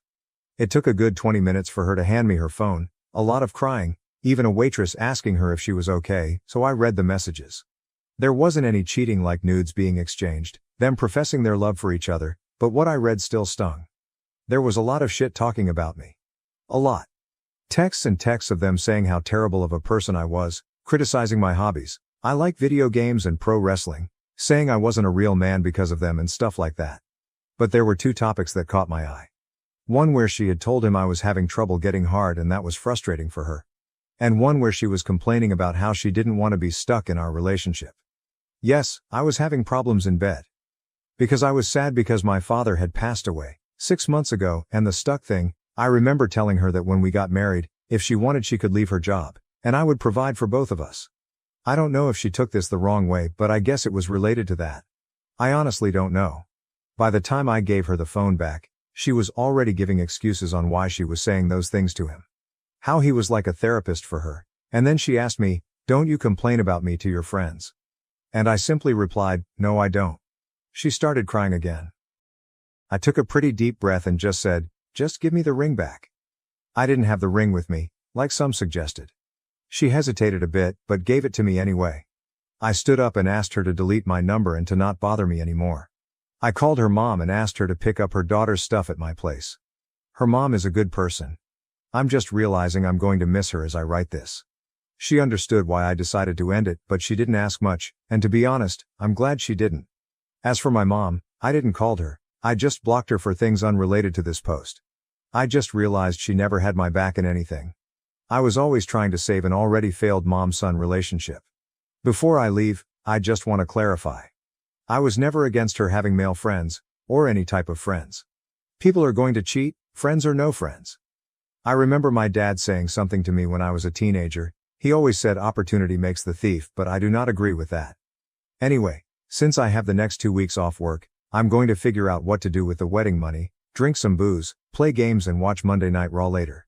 Peace. P.S. Sorry for any typos, but I fixed the title now. Edit, a couple of people are asking about the car. Is a 2015 Nissan Versa which she crashed 2 times, both times she rear-ended someone. Never liked the car, weak engine, the interior feels cheap and overall bad, so for all I care she can keep that piece of shit. I would have more luck throwing it off a cliff than selling it. Edit 2, little update. Her mom called me a few hours ago to check on me and to ask when she could come and pick up X stuff. We spoke about the car and she basically forbade me to let her daughter keep the car because, 1, I paid for it. 2, X wouldn't be able to maintain it. So I'm going to keep the car until I'm able to sell it, God help me. Also, some people called the story fake, because they said I wasn't a real man for playing games and yet they played WoW. To be honest, that's on me, cause I wasn't very clear. The real man thing was more about the pro wrestling hobby than the gaming hobby, but in some messages they clearly mocked me for playing some games, Life is Strange series. In one I remember James saying something like, "How could a grown-ass man play such a girly game and cry?" Yes, I cried while playing Life is Strange. I also cried to RDR2, the cutscene still makes me emotional. I'm a crybaby I guess. Also I want to thank everyone who messaged me to talk about wrestling and games, it really helped me take my mind out of everything. I haven't replied to everyone, but I intend to. If anything happens, I'll let you guys know. Be good people. Update 2. Hey guys. It's been a couple of days since I used this account to tell my story, and something happened, but this is a positive update. First, I want to say thank you to everyone who reached out to my DMs and commented saying nice things. It felt really good and I appreciate y'all. Some of you actually made me tear up with your kind messages. Second, I saw my 2 previous posts were in a YT video of a guy who reads Reddit posts, and my update was on our best of Redditor updates, a subreddit I read a lot, and that caught me off guard. But I want to express my gratitude for everyone who gave me advice, told their own story, or just told me I was a cool guy. Reading your messages before writing this felt amazing. I also want to say I thought about my engagement a lot, and I have no regrets whatsoever. Yeah, things ended badly and she was not a good person to me in the end, but I just don't hate her. Nor do I wish for her to fail. We had good moments, I felt happy with her, and again I really thought she was the one. Feeling hatred was going to harm me more than her. To the update. Her mom came to pick up her stuff and we talked for hours. It felt like therapy. I cried on her shoulders, we laughed, she expressed how much I meant to her family, and that I would always be welcome in her home. It felt so good to hear her say those things to me. Before she left, she asked me if I wanted to ask about my ex. I got curious and asked how she was doing. Her words were, "She's trying to act stoic, but I know my daughter, she's not taking this well." I left it at that. She gave me a hug and left. About the car, I'm going to donate it and get a tax write-off. But the thing I'm excited about is that I'm going to the Royal Rumble. I never even watched Raw or SmackDown live, but now that I have the extra cash, I'm going to treat myself. Again, thank you all for reaching out. Sorry to the people who love drama that this update doesn't have an unwanted pregnancy, a fight, chaos, or a plot twist. The truth is that my life is just really boring. Be kind, people. Karen steals my wheelchair for her son, causes a scene, and gets banned from flying after assaulting me and my cat. A few days ago, I was at the airport and encountered an entitled mother. But first, some context. I, 25M, have been suffering with an ankle injury, which has prompted me to wear a boot and use a wheelchair while I recover. Normally, I don't have troubles while traveling, but this time was different. I arrived at the airport walking around in my boot and asked for a wheelchair because my foot was already aching. Check-in and security went well, and my cat was popular with the security personnel. While they scanned me for bomb traces, I spotted a small child, around 4 or 5 years old, prodding his mother and pointing at me. I didn't think much of it and continued with my usual. After security, the attendant parked me by the gate, and I prepared to wait for my flight in my wheelchair. While I waited, I felt a tap on my shoulder. The entitled mother, Karen, and her boy were interested in my pet. This is how the conversation went. Karen, excuse me, hi, my name is Karen. Me? Oh, hi Karen, how's it going? Karen seemed surprised and responded, first and foremost, I'd appreciate it if you called me ma'am or Miss Karen. Learn some manners. Me? Okay. Did you need something? Karen sighed and asked, I need you to get up. I was perplexed. Is everything all right? Did I get on some of your stuff? I can relocate the chair if necessary. Karen's tone became annoyed. No, I do not need you to move the chair. I need you to get out of the chair. May I ask why? I inquired, hoping to understand. Karen, looking agitated, responded. Aside from the fact that an adult is asking you for something and you should do it, my son is tired and needs a place to sit. At this moment I was stunned. I am 25 years old, recovering from an injury and sitting in a wheelchair for a purpose. Despite this, I maintained my politeness and said, with a nervous giggle, oh, I'm sorry, but I think I'm just going to stay in the chair. This infuriated Karen. Are you laughing at my child's pain? What kind of trash are you? I attempted to de-escalate the situation. No, sorry, you caught me off guard. I thought you needed assistance with something. Karen insisted. I do. I need you to get up so that my baby can sit. Still calm, I responded. As I already stated, I will remain in my chair. Maybe there are some chairs between the gates for you and your son to sit. Karen, refusing to let up, screamed, but he's exhausted. It's too far to find open seats. There are only some in the food court. I'm injured, I reminded her. It would also be too far for me to walk to the food court only to walk back 15 minutes later. Karen, evidently frustrated, noted, we spotted you standing in security. You can stand here. You have somewhere to recline, so please offer us the chair. At this moment, I was finished. No, please leave me alone. I'll stay here until it's time for me to board. Karen, defeated, huffed and went off with her son, murmuring, really? You won't assist a needy child? You are heartless. I ignored her and put my headphones back on, believing everything was over.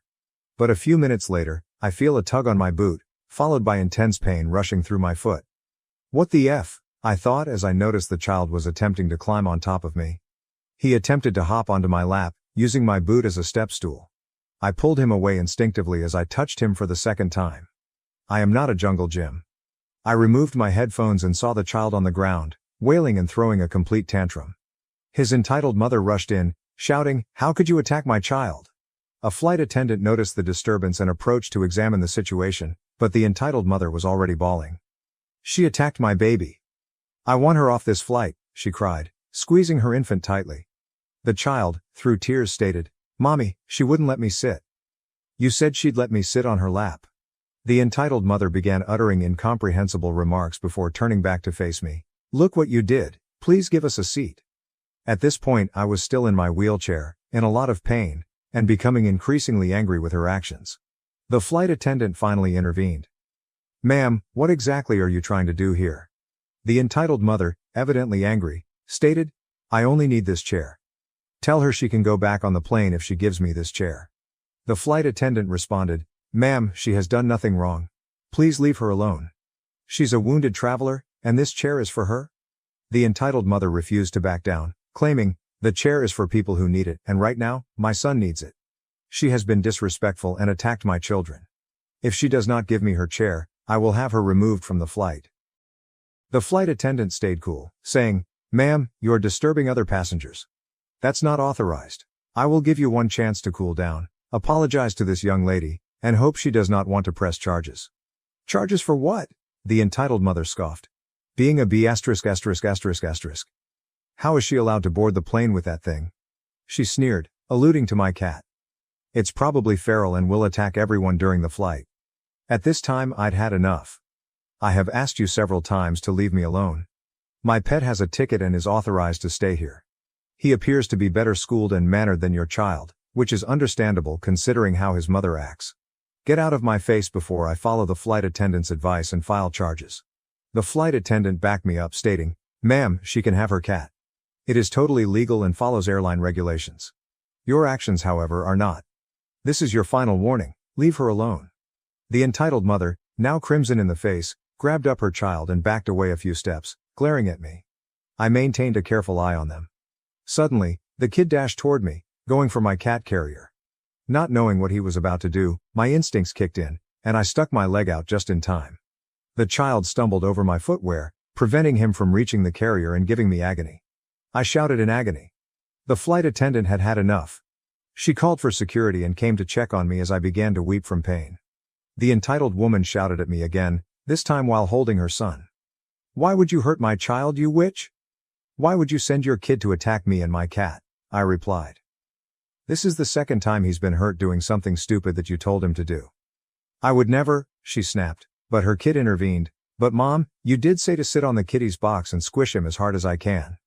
"Shut up," the entitled mother told her son, but it was too late. Security arrived and the flight attendant directed them to remove a passenger. The entitled mother, still deluded, pointed at me and said, "Take her away. She hurt my child." The flight attendant and I exchanged astonished looks before she turned to the entitled mother and said, "Ma'am, you and your child will not be able to fly with us today. Security will accompany you out, and your belongings will be retrieved whenever feasible. Please gather your belongings and follow these gentlemen." The entitled mother, now appearing completely perplexed, questioned, "What do you mean?" "She's the one being rude, you need to kick her off the plane." "I've done nothing wrong, my son and I will board this plane. He needs to return for summer camp, and we can't afford to book a new airfare." The flight attendant stayed steadfast. "You will not be allowed on this flight, neither now nor ever. Please leave calmly with these men or they will drag you out." The entitled mother attempted to complain again, but eventually got her child and departed with security, cursing me and screaming about how Jesus has a special place for people like us. I was finally able to fly freely, albeit my ankle absorbed the brunt of the impacts, and I ended up spending more time in the booth than expected. The airline called to get my statement and offered me vouchers as compensation for my troubles. They also informed me that the customer had been forbidden from flying with their airline in the future. I believe they're just relieved I'm not filing charges. My fur baby and I are home, cuddling in bed, and I hope the woman has to spend a lot of money to get her child home on time. So tell me, am I the jerk? Wow, I'm not going to lie, I felt like this narrative had already ended 3 times, yet it just kept going. Did this woman send her youngster to harm a wheelchair user and their cat? If the poster is recounting the tale correctly, that's exactly what it sounds like. This mother has certainly ingrained some bad habits in her child, and I enjoy how the poster also calls her out on it. But, whether your child is weary or not, you do not bother a person in a wheelchair. Surely there were lots of other people sitting in regular chairs that she could have asked for a seat, or she could have simply let the child sit on the floor. They're kids, so they don't care. What really bothers me about this tale is that these people ended up physically harming the guy in the wheelchair. In many circumstances, such interactions just result in a negative recollection that you recall when you get home and bothers you for a few days. However, in this situation, it produced bodily agony and exacerbated the injury. Surely even a child understands that this is terrible. Of course, we determined that this was a hellspawn child.